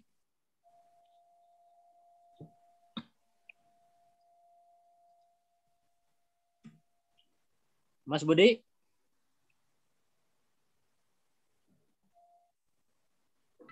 Terima kasih Pak Bade untuk penyampaian testimoni dari agen Hayati ini. Kita lanjut Pak Wawan ya, untuk pertanyaan yang ada di kolom chat. Ini ada dari Pak Budiman nih. Pak Wawan, kalau untuk pembersihan lahan, bolehkah pakai Roundup atau racun rumput? Selanjutnya baru bisa pakai agen Hayati atau eco farming. Ya, saya jawab langsung ya. Ya Pak, silakan Pak. Ya, Jadi di awal sudah disampaikan. Jadi kalau kita ini di dalam aktivitas bertani ini ingin mencari keberkahan. Nah, kalau dengan keberkahan ini, insya Allah akan menghadirkan apa yang disebut dengan kemuliaan juga di dalam bertani itu. Nah, makanya dengan mengenal yang namanya eco farming, ya. Jadi eco farming inilah aktivitas pertanian yang ramah lingkungan. Ya, bagaimana caranya kita harus menekan penggunaan racun-racun yang bersifat dahsyat di dalam diaplikasikan ke tanah, ke tanaman maupun ke hasil produktivitas yang kita konsumsi ini. Nah, kita ini dengan eco farming akan menekan seminim mungkin supaya kita tidak menggunakan yang tadi disampaikan. Makanya doakan beberapa pekan atau bulan ke depan, insya Allah produk pengendali gulma pun siap di launching oleh PT BES. Dan ini untuk mendampingi petani juga semuanya. Dan residu yang ditimbulkan dari ini, itu tidak ada residu sama sekali. Karena diambil dari ekstrak tanaman tertentu, mulai dari buah, batang, dan akar. Dan itu sudah berbentuk 100% larut dalam air. Dan ketika diaplikasikan 10 gram dalam 14 liter air, itu insya Allah ada yang disebut pengendali gulma selektif ya, untuk tanaman padi, ya ada non selektif. Nah, untuk misalkan gulma-gulma yang berupa semak di di lahan sawit, kemudian, nah itu insya Allah akan kita lengkapi semua. Nah, cuman kalau misalkan bagaimana kalau kita menggunakan herbisida sistemik nih sebelum eco farming, ya kalau kita dari tim konsultan sudah tidak merekomendasikan, karena bagaimanapun kita kembali lagi ke mudaratnya. Jadi dengan adanya mengaplikasikan yang namanya herbisida sistemik pada tanaman, pada gulma, ya itu sebenarnya meracuni tanah juga, meracuni tanah, meracuni semuanya. Memang simpel petani ya. Nah, makanya di sini bagaimana Pak solusinya? Nah, seperti kemarin ya, ada beberapa petani jadi melihat gulma di jagung itu. Jadi Bapak dan Ibu harus tahu gulma dulu ya. Gulma itu bukan rumput. Jadi kalau misalkan saya nanam padi muncul genjer, nah itu gulmanya genjer. Rumput bukan kira-kira genjer itu. Nah, saya nanam genjer di sawah, muncul padi, gulmanya apa? Padi berarti kan? Nah, berarti gulma itu apa kesimpulannya? Yang pasti bukan hanya rumput. Gulma itu adalah tumbuhan yang tumbuh tidak dikehendaki oleh petani. Nah, untuk mengendalikan gulma ini semua, insya Allah setelah Gen Hayati ini akan diproduksi juga pengendali gulma yang ramah lingkungan. Nah, ini masih dalam proses ya, perizinan, produksi semuanya. Jadi insya Allah semuanya PT BES nanti akan lengkap ini. Jadi para mitra ini tinggal mengedukasi petani saja bagaimana caranya lebih mengarah ke potensial ramah lingkungan. Nah, jadi intinya bagaimana Pak kalau penggunaan, ya itulah silakan dikembalikan ke yang bersangkutan. Saya tidak merekomendasikan lagi itu.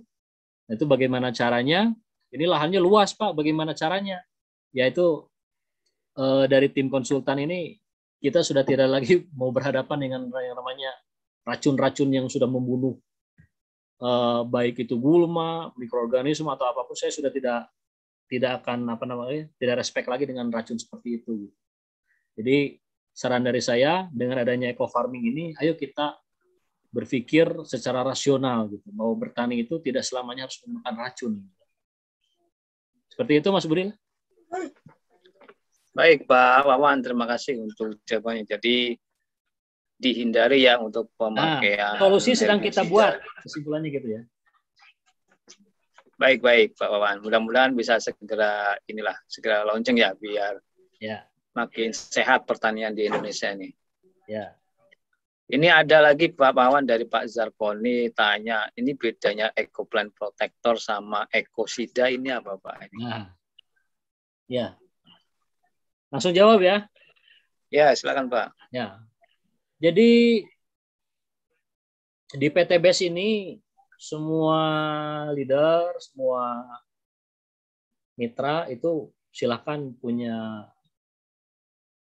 wewenang ingin memasukkan barang ke PT BES ya. Dan itu semuanya owner ini terbuka nih. Jadi bijaknya owner kita itu terbuka untuk siapapun. Tapi nanti kembali lagi kepada mitra sebagai konsumennya. Gitu kan. Nah, kalau agensi hayati ini jelas teknologi mikroba ya yang berfungsi untuk menekan hama dan penyakit tanaman yang lebih mengarah pada ramah lingkungan. Nah, kalau produk yang tadi saya belum pernah mencoba. Saya pun belum pernah menganalisis, belum pernah mengaplikasikan. Tapi Pak Wan sudah masuk ke sistem. Ya, saya jawabannya seperti itu. Saya belum pernah mencoba. Cuman adapun agensi hayati ini, yaitu tadi kita dampingi eco farming dari bulan Februari ini ternyata sama-sama teknologi mikroba ini ternyata sejalan untuk solusi pertanian sehat ramah lingkungan. Nah, kalau produk yang tadi saya belum bisa menyimpulkan apa-apa, gitu kan. Cuman kan nanti kembali lagi ke pilihan mitra. Kesimpulannya begitu aja, Mas Budi. Baik, Pak Wawan. Jadi inilah nggak banyak komentar ya tentang ekosida ini. Iya. Kembali ke para mitra. Saya belum pernah nyoba, ditanya bagaimana bagus dan saya belum pernah nyoba. Cuman yang pasti kalau untuk jenis ekofarming agen hayati ini sudah tim konsultan sudah adakan riset dan alhamdulillah hasilnya luar biasa. Senyawa lah dengan ekofarming, mikrobanya ekofarming. Nah, izin minum dulu ya. Bismillah. Ya, silakan Pak. Jadi begitu Bapak Ibu ya, yang mau pakai ekosida juga dipersilakan, itu hak Bapak Ibu sekalian, namun harus diketahui bahwa tadi yang disampaikan Pak Wan kembali ke pilihan Bapak Ibu sekalian. Untuk pertanyaan yang berikutnya ini ada dari Mbak atau Mas nih, Mas Dwi. Sekarang ini kan lagi booming Pak Wawan nih tanaman porang. Ya. Ada nggak sih pupuk ramah lingkungan yang khusus untuk mempercepat pembesaran umbi? Ya. Kalau ada mungkin bisa dikasih tahu prosedur penggunaannya. Ya. Sejawab ya. Ya Pak, silakan. Jadi Bapak dan Ibu perlu saya sampaikan dulu mengenai komoditas porang ya. Jadi porang ini tahun 2019, Bapak dan Ibu mungkin nggak tahu, 2019 itu Indonesia ini adalah eksportir terbesar porang di dunia. Nah, cuman yang jadi masalah, siapa yang nanam dan siapa yang panen gitu kan. Ternyata yang nanam ini adalah orang tua kita terdahulu di pinggiran hutan, karena kan porang itu karakternya dia suka naungan.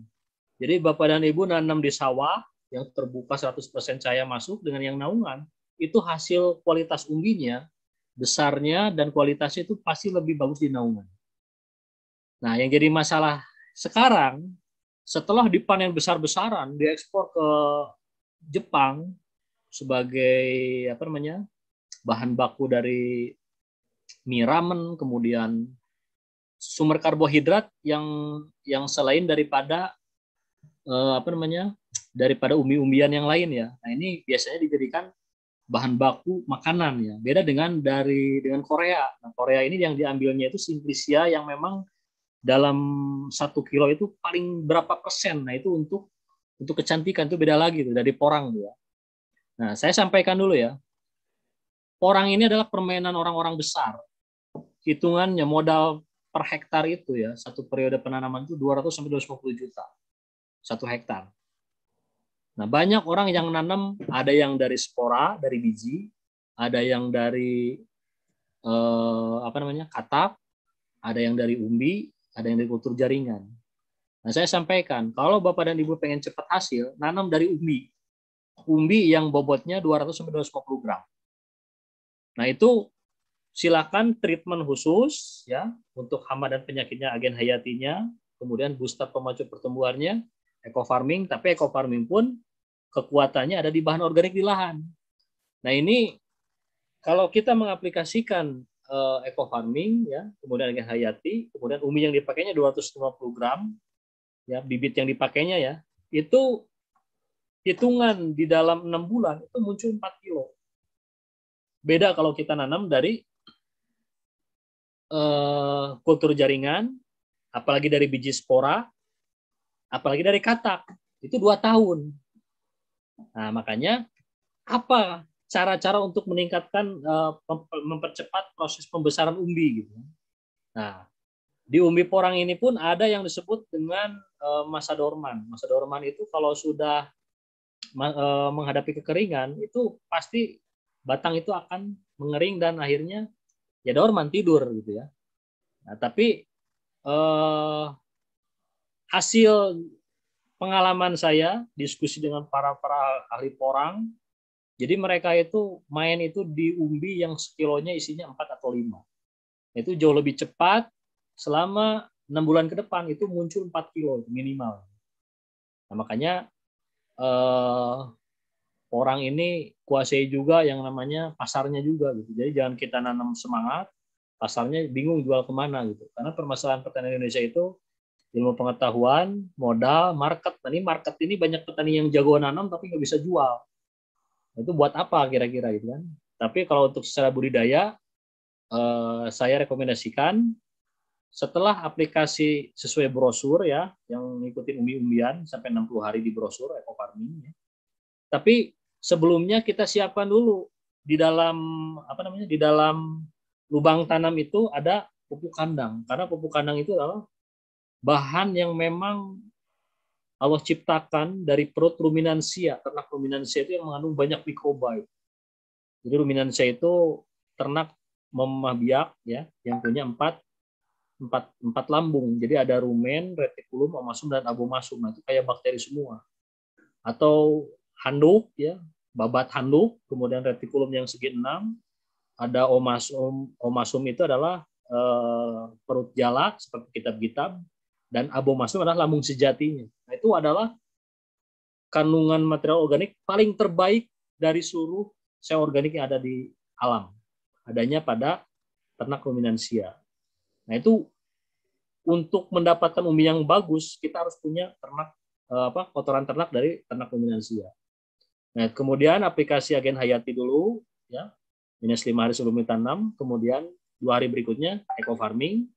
Nah, kemudian ikuti sesuai brosur. Nah, nanti masuk bulan ketiga ya, kan karena di situ 60 hari ya. 30 hari pertama, 30 hari kedua. Nah, masuk bulan ketiga, kita tetap aplikasikan eco farming 2 pekan sekali dulu. Sampai masuk ke bulan keempat. Nah, dua pekan sekali. Nah, nanti bulan keempat baru kita kendorkan cukup 1 tub per hektar untuk mengcover 1 hektar tanaman porang. Tapi NPK-nya kalau belum ideal harus dipenuhi 25-50%. Itu kunci keberhasilannya. Dan biang yang sudah difermentasi tidak direkomendasikan diaplikasikan ke tanaman. Kalaupun sudah terlanjur harus disiramkan ke media tanam. Sama saja hasilnya. Jadi adanya saya sebagai tim konsultan ini bukan membawa teori baru, tapi meminimalisir bagaimana cara pembiangan eco farming ini. Kalau kata formator agen hayati ini, kalau nggak ngerti fermentasi jangan coba seperti fermentasi itu. Karena apa? Jadi yang namanya biang yang sudah difermentasi ditambahkan glukosa, aplikasi ke daun itu banyak yang bermasalah. Makanya kalau biang sudah difermentasi itu anjurannya harus ke media tanam saja. Nah, makanya kalau ingin aman aplikasi porang eco farming itu saya rekomendasikan 3 gram ya, 3 gram, kemudian masukkan ke dalam 100 ml misalkan pelarut air kelapa atau urin misalkan. Nah, campur, kocok secara homogen, masukkan ke dalam tangki 15-17 liter, aplikasikan ke tanaman. Itu insya Allah tidak akan menguning.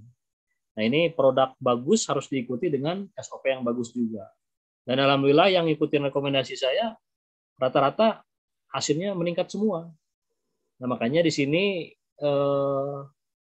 trial and error saya ini sebetulnya sudah banyak gitu ya.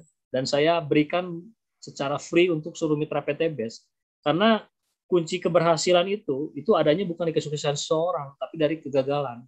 Nah, saya ini sudah siap berbagi kegagalan dengan semua mitra PTBes. Jadi apa yang sudah saya lakukan dari trial saya itu saya siap berbagi. Gitu. Makanya inilah yang mungkin orang menilainya kok Pak Wan terbuka banget. Karena memang tugas saya itu. Saya untuk urusan ilmu tidak ada yang tutup-tutupi.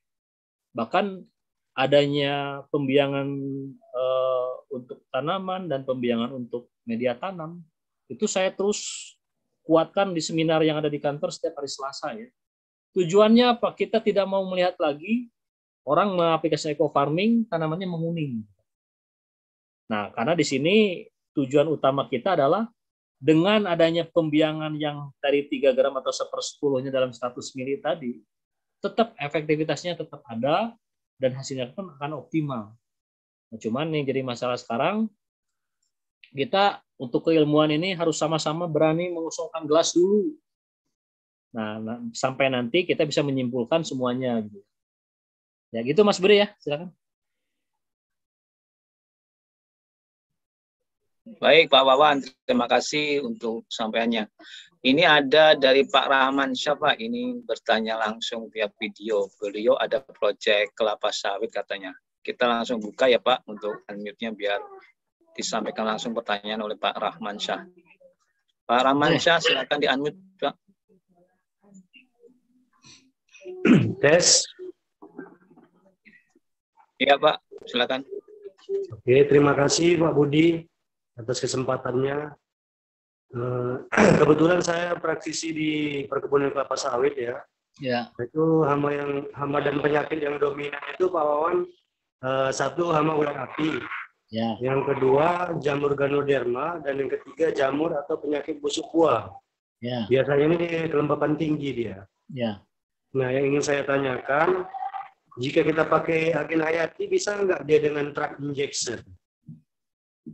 Satu, yang kedua, ya. Apakah tanaman kelapa sawit yang sehat di sekitar tanaman sakit bisa kita aplikasikan atau kita isolasi juga dengan agen hayati? Ya. Cukup Pak Rahman? Cukup. Ya. Jadi pertama masalah ulat api Tosea signa ya. Pernah dengar? Nah, pernah dengar. Tosea signa itu kalau dia udah menyerang, itu daun bisa habis semua ya. Habis tinggal gigi ya Pak? Nah, tinggal tulang belulangnya saja. Kemudian Ganoderma, dan itu memang di daerah Sumatera ya. Pak Rahman ini daerah mana? Kebetulan saya di Sumatera Pak. Oh ya, Sumatera ini informasi terakhir ini memang endemiknya yang namanya Ganoderma dibanding Kalimantan lebih parahan Sumatera ya. Penyakit yang sangat ditakuti di perkebunan kelapa sawit. Betul. Nah, kemarin ketika saya roadshow nih sebelum terlalu ketat aturan, saya perjalanan dari Bandung ke Aceh, kemudian Aceh ke Jambi, ke Pekanbaru, Jambi, kemudian Bandar Lampung. Ya rata-rata memang saya lihat kiri kanan itu perkebunan sawit di Sumatera ini banyak sekali yang namanya Ganoderma itu, terutama di Pekanbaru itu banyak. Benar. Nah, di sini karena memang formula ini diketemukan tahun 2017 oleh formulator dan nyaris masuk ke perusahaan lain produk ini, tapi alhamdulillah formulanya disimpan dan berjodoh dengan PT BES insya Allah ya. Nah ini dulu tahun 2017 sudah diaplikasikan di Kalimantan Utara ini banyak kebun sawit, perusahaan-perusahaan besar itu terbebas dari Ganoderma.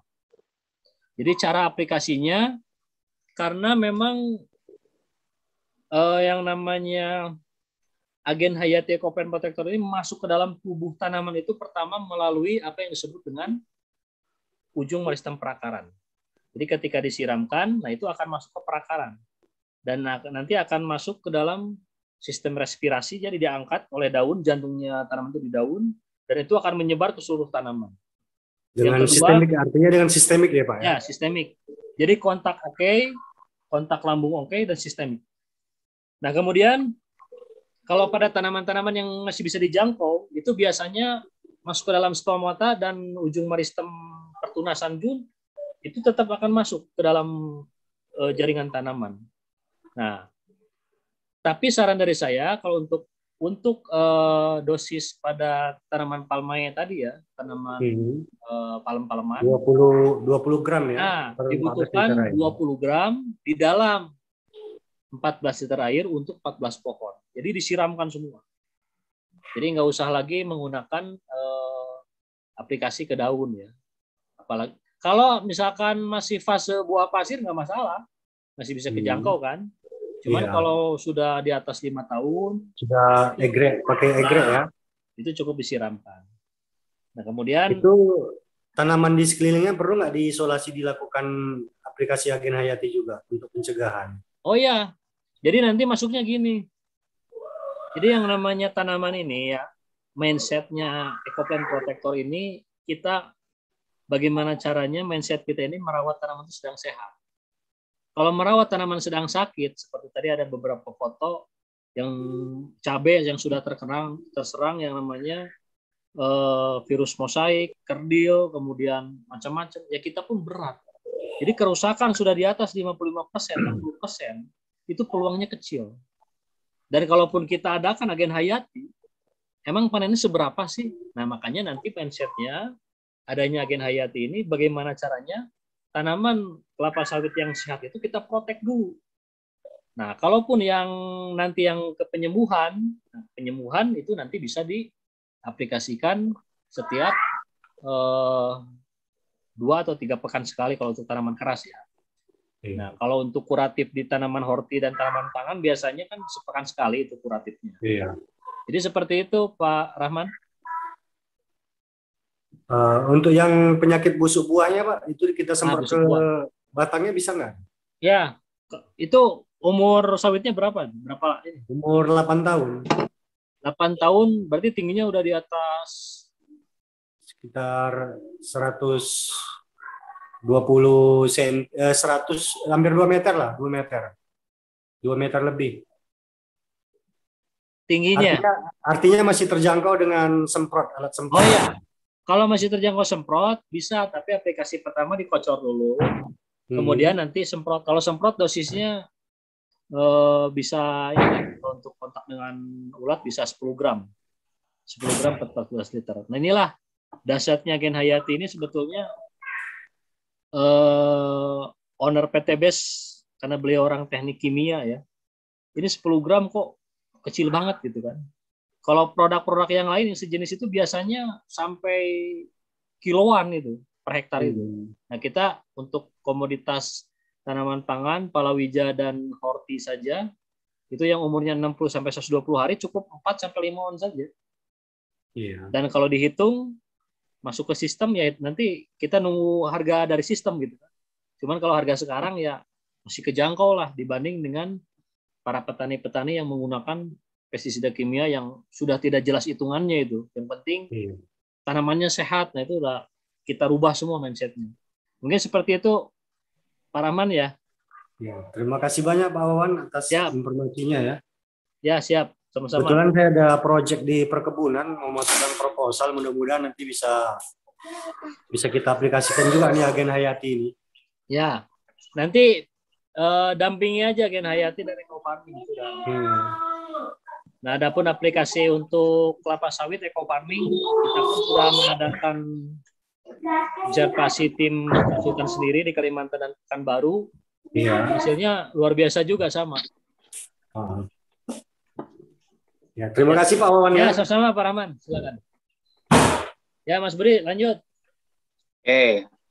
Terima kasih Pak Rahman, Pak Wawan. Ini ada lagi yang mau bertanya lewat video. Ini ada Bu Sri Asih nih Pak Wawan. Bu Sri Asri bisa dites audionya, Pak? Assalamualaikum. Waalaikumsalam. Videonya bisa ditampilkan, Bu? Waalaikumsalam, Bu. Gelap. Salam. Nggak usah. Nggak apa-apa. Ngumpet suaranya aja ya. Ya, Bu. Ini Pak Wawan, saya mau tanya, kan saya udah aplikasi langsung Ecofarming, sudah 2 kali panen. Cuman saya tuh full nggak pakai pupuk kimia, jadi cuman Ecofarming aja gitu. Hasilnya itu kalau padinya cukup bagus, kualitasnya cukup bening gitu ya. Yang kosong-kosongnya juga dikit gitu, hampir tidak ada. Cuman hasil panennya itu kok tidak terlalu ada perbedaan gitu. Itu kenapa Pak ya? Ya. Jadi gini Bu. Gitu. Perlu saya sampaikan. Jadi produsen pupuk organik di Indonesia ini sehebat-hebatnya pupuk tetap nasibnya di tangan Kementan. Jadi izin pupuk organik itu supaya keluar izin edarnya itu tidak boleh kandungan NPK-nya nitrogen fosfor kalium tidak boleh lebih dari 5%. Itu yang ada pada Ecofarming. Nah, makanya bagaimana cara mengganti kebutuhan NPK ini yang ada ini, makanya di eco farming ada teknologi mikroba juga, dimasukkanlah yang namanya nitrobakter, bakteri penambat nitrogen di udara. Tapi syaratnya seperti Pak Lehan tadi, Pak Lehan beliau bisa full 100% organik. Ini perkiraan Pak Lehan itu bisa 10 ton ini. Karena beliau punya pengalaman. Artinya apa? Makanya saya tekankan, Pak Lehan itu gimana tanah di sana? Ternyata itu bahan organiknya dan mikrobanya itu sangat banyak sekali. Makanya di situ kita tidak membutuhkan lagi yang namanya kandungan NPK dari kimia sintetis. Nah, yang Ibu hadapi sekarang itu NPK-nya belum ideal, Bu. Makanya kalau ketersediaan bahan organik di lahan itu belum ideal dalam aplikasi eco farming, maka direkomendasikan 25-50% diaplikasikan langsung ke hari ke-7 dan hari ke-33. Gitu, Bu. Nah, ini dijadikan pengalaman, Bu. Oh, hari ke-7, hari ke-33. Ya, karena betul. Jadi 2 kali ya? Gimana? 2 kali ya? Ya, karena kunci keberhasilan eco farming itu NPK-nya itu 2 kali ya? Ya, kunci keberhasilan eco farming itu adanya di ketersediaan C organik di lahan. Nah, siapa yang memasukkan C organik di lahan? Ya kita sebagai petani. Yang terbaik itu adalah pupuk kandang. Nah, Saudara Anes yang di Serang, beliau melakukan testimoni, beliau cari benih yang bagus dari BB Padi ya, dari Sukamandi Subang, yang jenis breeder seed, yang label kuning. Kemudian investasi pupuk kandangnya sampai 5 ton. Itu keluar 11 ton. Gabah kering panennya. Maaf, Pak. Gimana? Maaf, Pak. Jadi kalau misalkan memakai pupuk kandang, berarti tidak pakai NPK pun nggak masalah? Ya tadi, kalau sudah ideal kalau tidak pakai pupuk usah. kandang sebelumnya. Kalau sudah ideal, Ibu sudah tidak lagi menggunakan pupuk kimia sintetis. Cuman kan ideal dan tidaknya tahu nggak kira-kira? Tadi yang sudah saya sampaikan. Enggak. Idealnya lahan yang mengandung bahan organik, ya, Ibu tanam bibit padi, mau jejer legowo, mau ubin atau mau apapun saja, itu kelihatan Bu nampak. Besoknya itu warna semakin menghijau. Kemudian cepat pulihnya, masa stressingnya itu cepat pulih. Nah kemudian anakan cepat berkembang, belum sepekan kok udah beranak lagi. Nah itu artinya ketersediaan bahan organik di lahan itu udah ideal. Nah di situ kita sudah tidak butuh lagi yang namanya pupuk kimia sintetis. Nah seperti Pak Lehan ini, beliau 100% tanpa pupuk kimia sintetis, karena memang ketika diperlihatkan fotonya itu memang sudah jadi sawahnya, Bu. Nah makanya ke depan supaya pertanian kita ini lebih berkah dan ngikutin sunnah, kita harus punya peternakan sendiri, Bu. Karena konsep pertanian itu tidak bisa lepas dari peternakan. Peternakan itu 36 kali disebut dalam Al-Quran. Jadi kalau kita punya ternak itu bagian daripada sunnah. Mau domba, mau kucing, Bu. Yang penting itu ternak gitu. Nah, ternak ruminansia inilah yang akan memberikan yang namanya material organik dan eco farming sebagai teknologi mikroba untuk memproses supaya menjadi senyawa sederhana dan mudah diserap oleh tanaman. Nah, itu teorinya, Bu. Jadi yang saya Ibu dulu kan waktu awal-awal emang saya pakai pupuk kandang.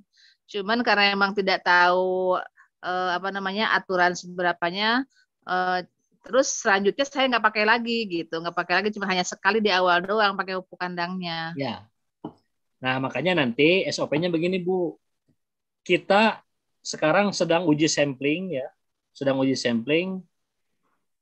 benih kumpai ya yang bisa punya potensi di atas 15 ton.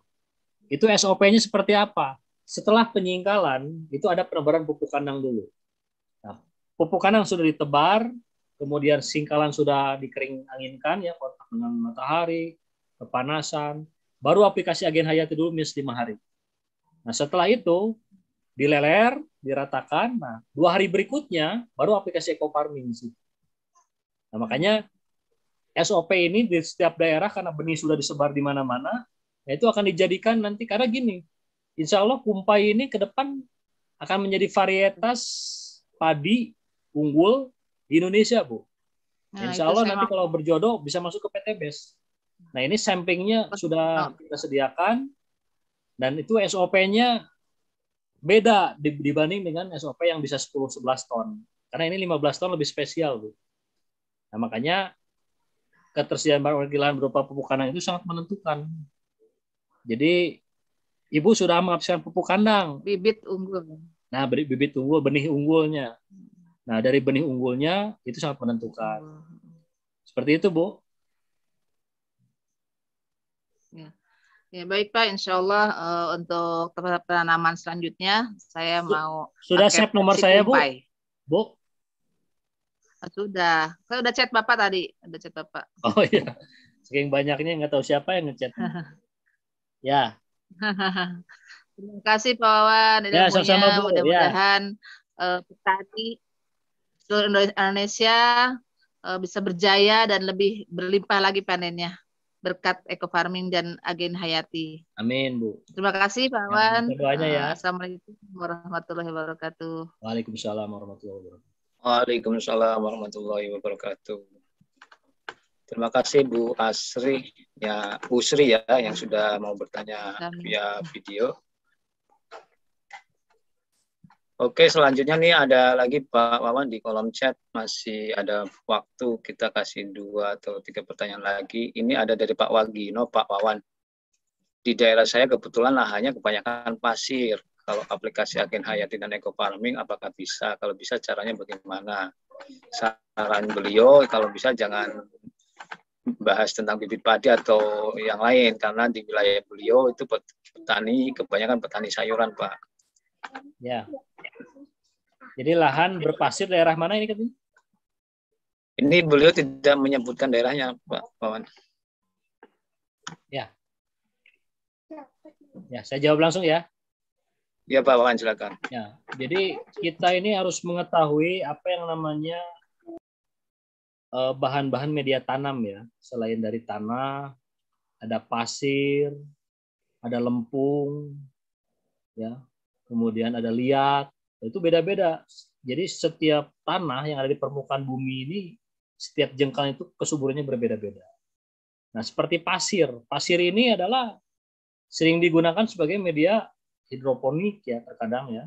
Itu nutrisinya 0. Nah, cuman biasanya kalau di pesisir pantai biasanya mengandung yang namanya salinitas. Nah, salinitas inilah yang disebut dengan natrium klorida ya yang berupa garam. Nah, cara aplikasinya bagaimana? Nah, lahan berpasir ya, lahan berpasir itu jika di daerah pesisir pantai itu sudah dipastikan dia salinitasnya tinggi. Dan tanaman padi ditanam di pesisir pantai itu pasti anak-anaknya tidak akan berkembang. Karena apa?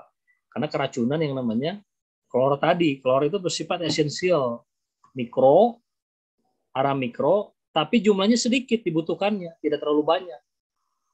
Kalau kebanyakan biasanya keracunan, makanya jenis-jenis padi tertentu itu tidak bisa berkembang anakannya. Dan dipaksa pun tidak bisa gitu ya. Nah, makanya ciri bentang alamnya lihat petani setempat itu komoditas apa yang bagus ditanam. Nah, biasanya komoditas yang toleransinya tinggi terhadap salinitas ya, terhadap kadar garam tinggi itu biasanya bawang merah, cabai ya, kemudian semangka. Itu biasanya. Gitu ya. Dan cabai ini ternyata ada laporan ditanam di daerah lahan gambut itu dalam pH rendah, dia pertumbuhannya luar biasa juga. Ternyata saya simpulkan famili genus Capsicae ya, Capsicae itu cabai, itu ditanam yang pH-nya rendah, ditanam salinitas tinggi, dia tetap hasil produktifnya meningkat. Nah, makanya di sini saran dari saya bisa lihat kiri kanan sebelahnya komoditas apa yang ada ditanam. Nah, biasanya yang lahan-lahan yang berpasir tersebut, ini berpasirnya tidak diceritakan pesisir pantai atau pegunungan ya, Mas?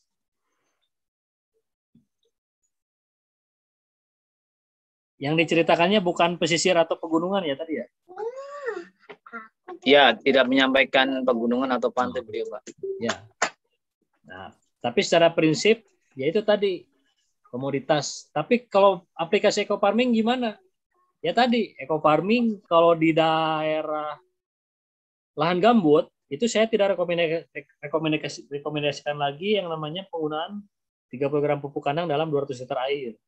Karena lahan gambut itu 80% bahan organik semua. Nah, di situ kita hanya main di Dolomit saja supaya ada peningkatan hasil ya. Karena gambut itu rata-rata 80% bahan organik semua. Makanya dengan adanya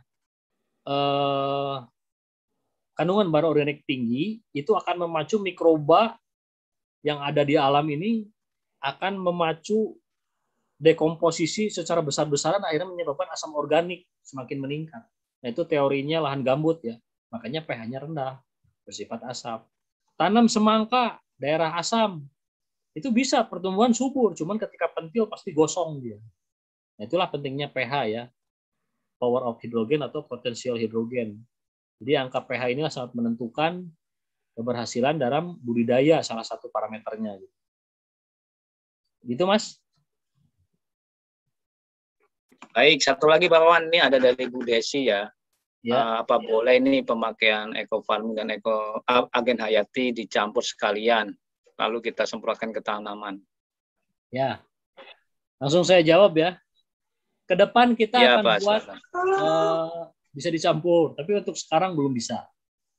Karena dilihat dari kategori yang mikroba eco farming disebut promoting tadi ya, pemacu pertumbuhan. Mikroba yang ada pada agen hayati ini bersifat inhibitor, penghambat, dan memblocking area yang disebutnya tadi agen antagonis, entomopatogen, dan VGPR yang ada pada agen hayati. Nah ini sementara ini belum bisa dicampurkan. Kenapa? Karena dulu diuji coba di lab, itu ada yang dorman. Sehingga kita tidak merekomendasikan harus dicampur. Tapi rekomendasikannya adalah harus ada jeda 2 hari. Jadi aplikasi agen hayati dulu lebih awal, baru eco farming 2 hari berikutnya. Dan nanti mikroba eco farming ini akan diproteksi oleh agen hayati gitu. Jadi intinya untuk sementara ini kita belum bisa. Nah, jangankan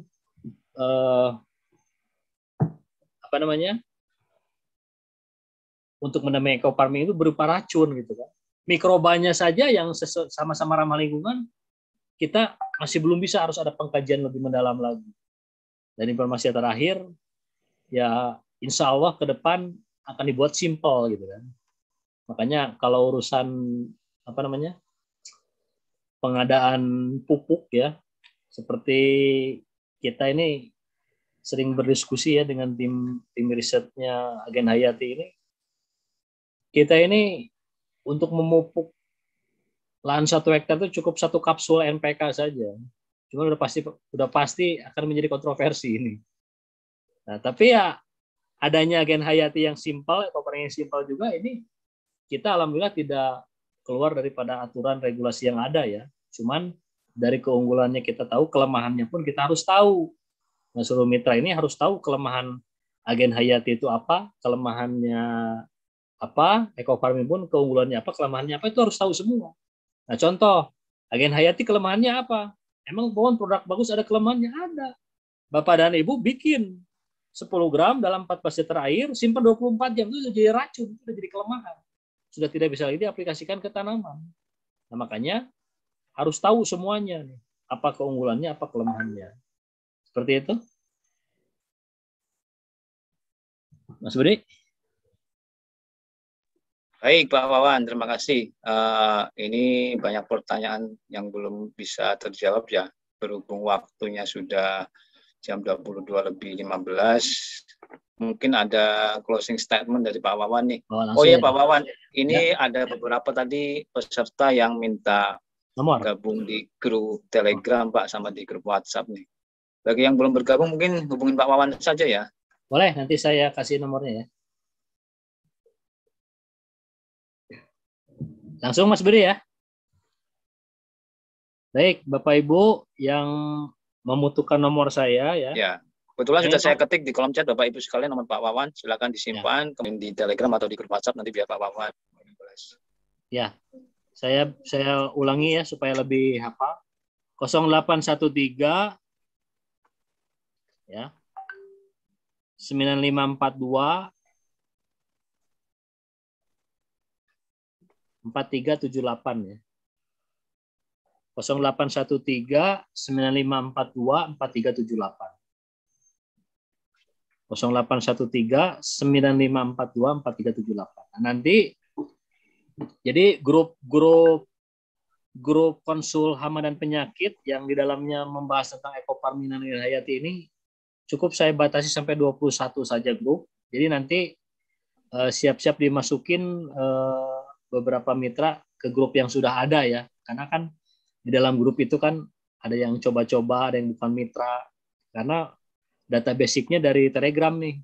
Nah, nanti akan kita penuhi satu grup itu 257 orang.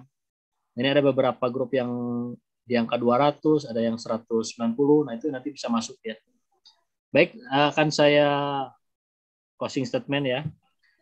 Jadi Bapak dan Ibu semua yang mengikuti Zoom meeting pada malam hari ini, insya Allah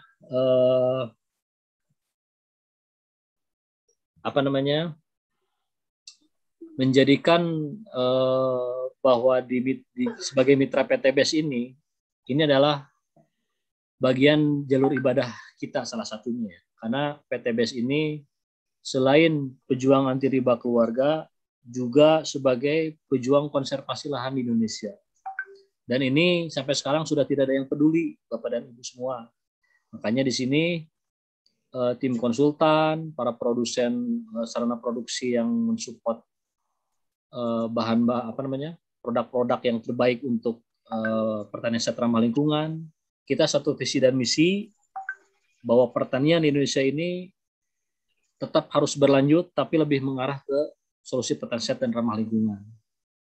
Bapak dan Ibu sudah tepat di sini, jadikanlah ini sebagai ladang ibadah kita, karena kita tidak hidup selamanya. Mudah-mudahan umur yang tersisa ini masih bisa bermanfaat untuk orang yang lain, terutama untuk mengedukasi para petani. Karena konsep ilahiyah mengenai tentang pertanian itu ada ternyata.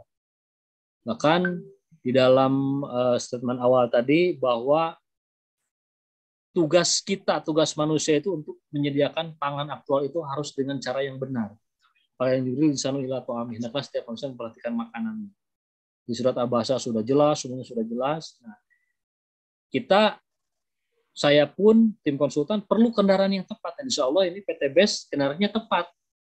Nah, disinilah kita sama-sama berjuang untuk terus mengedukasi para petani. Mudah-mudahan para petani hatinya semakin terbuka di dalam menerima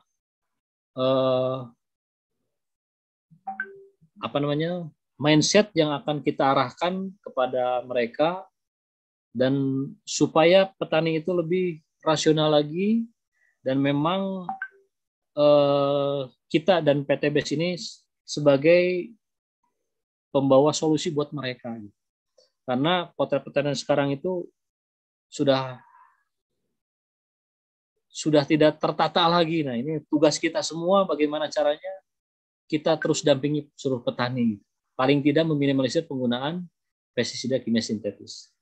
Nah, mudah-mudahan pertemuan pada Zoom meeting malam ini insya Allah bisa bermanfaat ya, dan menjadikan lahan ibadah kita kepada Allah ya. Dan terus tetap semangat. Yang tadinya sudah kendor setelah mendengar Zoom meeting ini harus tetap semangat, karena kita tim konsultan pun tetap semangat gitu ya, terus mengedukasi seluruh mitra yang ada di Indonesia. Dan mohon maaf atas segala kekurangan. Demikian, hadza wallahu yar'ana wa yafaduna walhamdulillah. Assalamualaikum warahmatullahi wabarakatuh.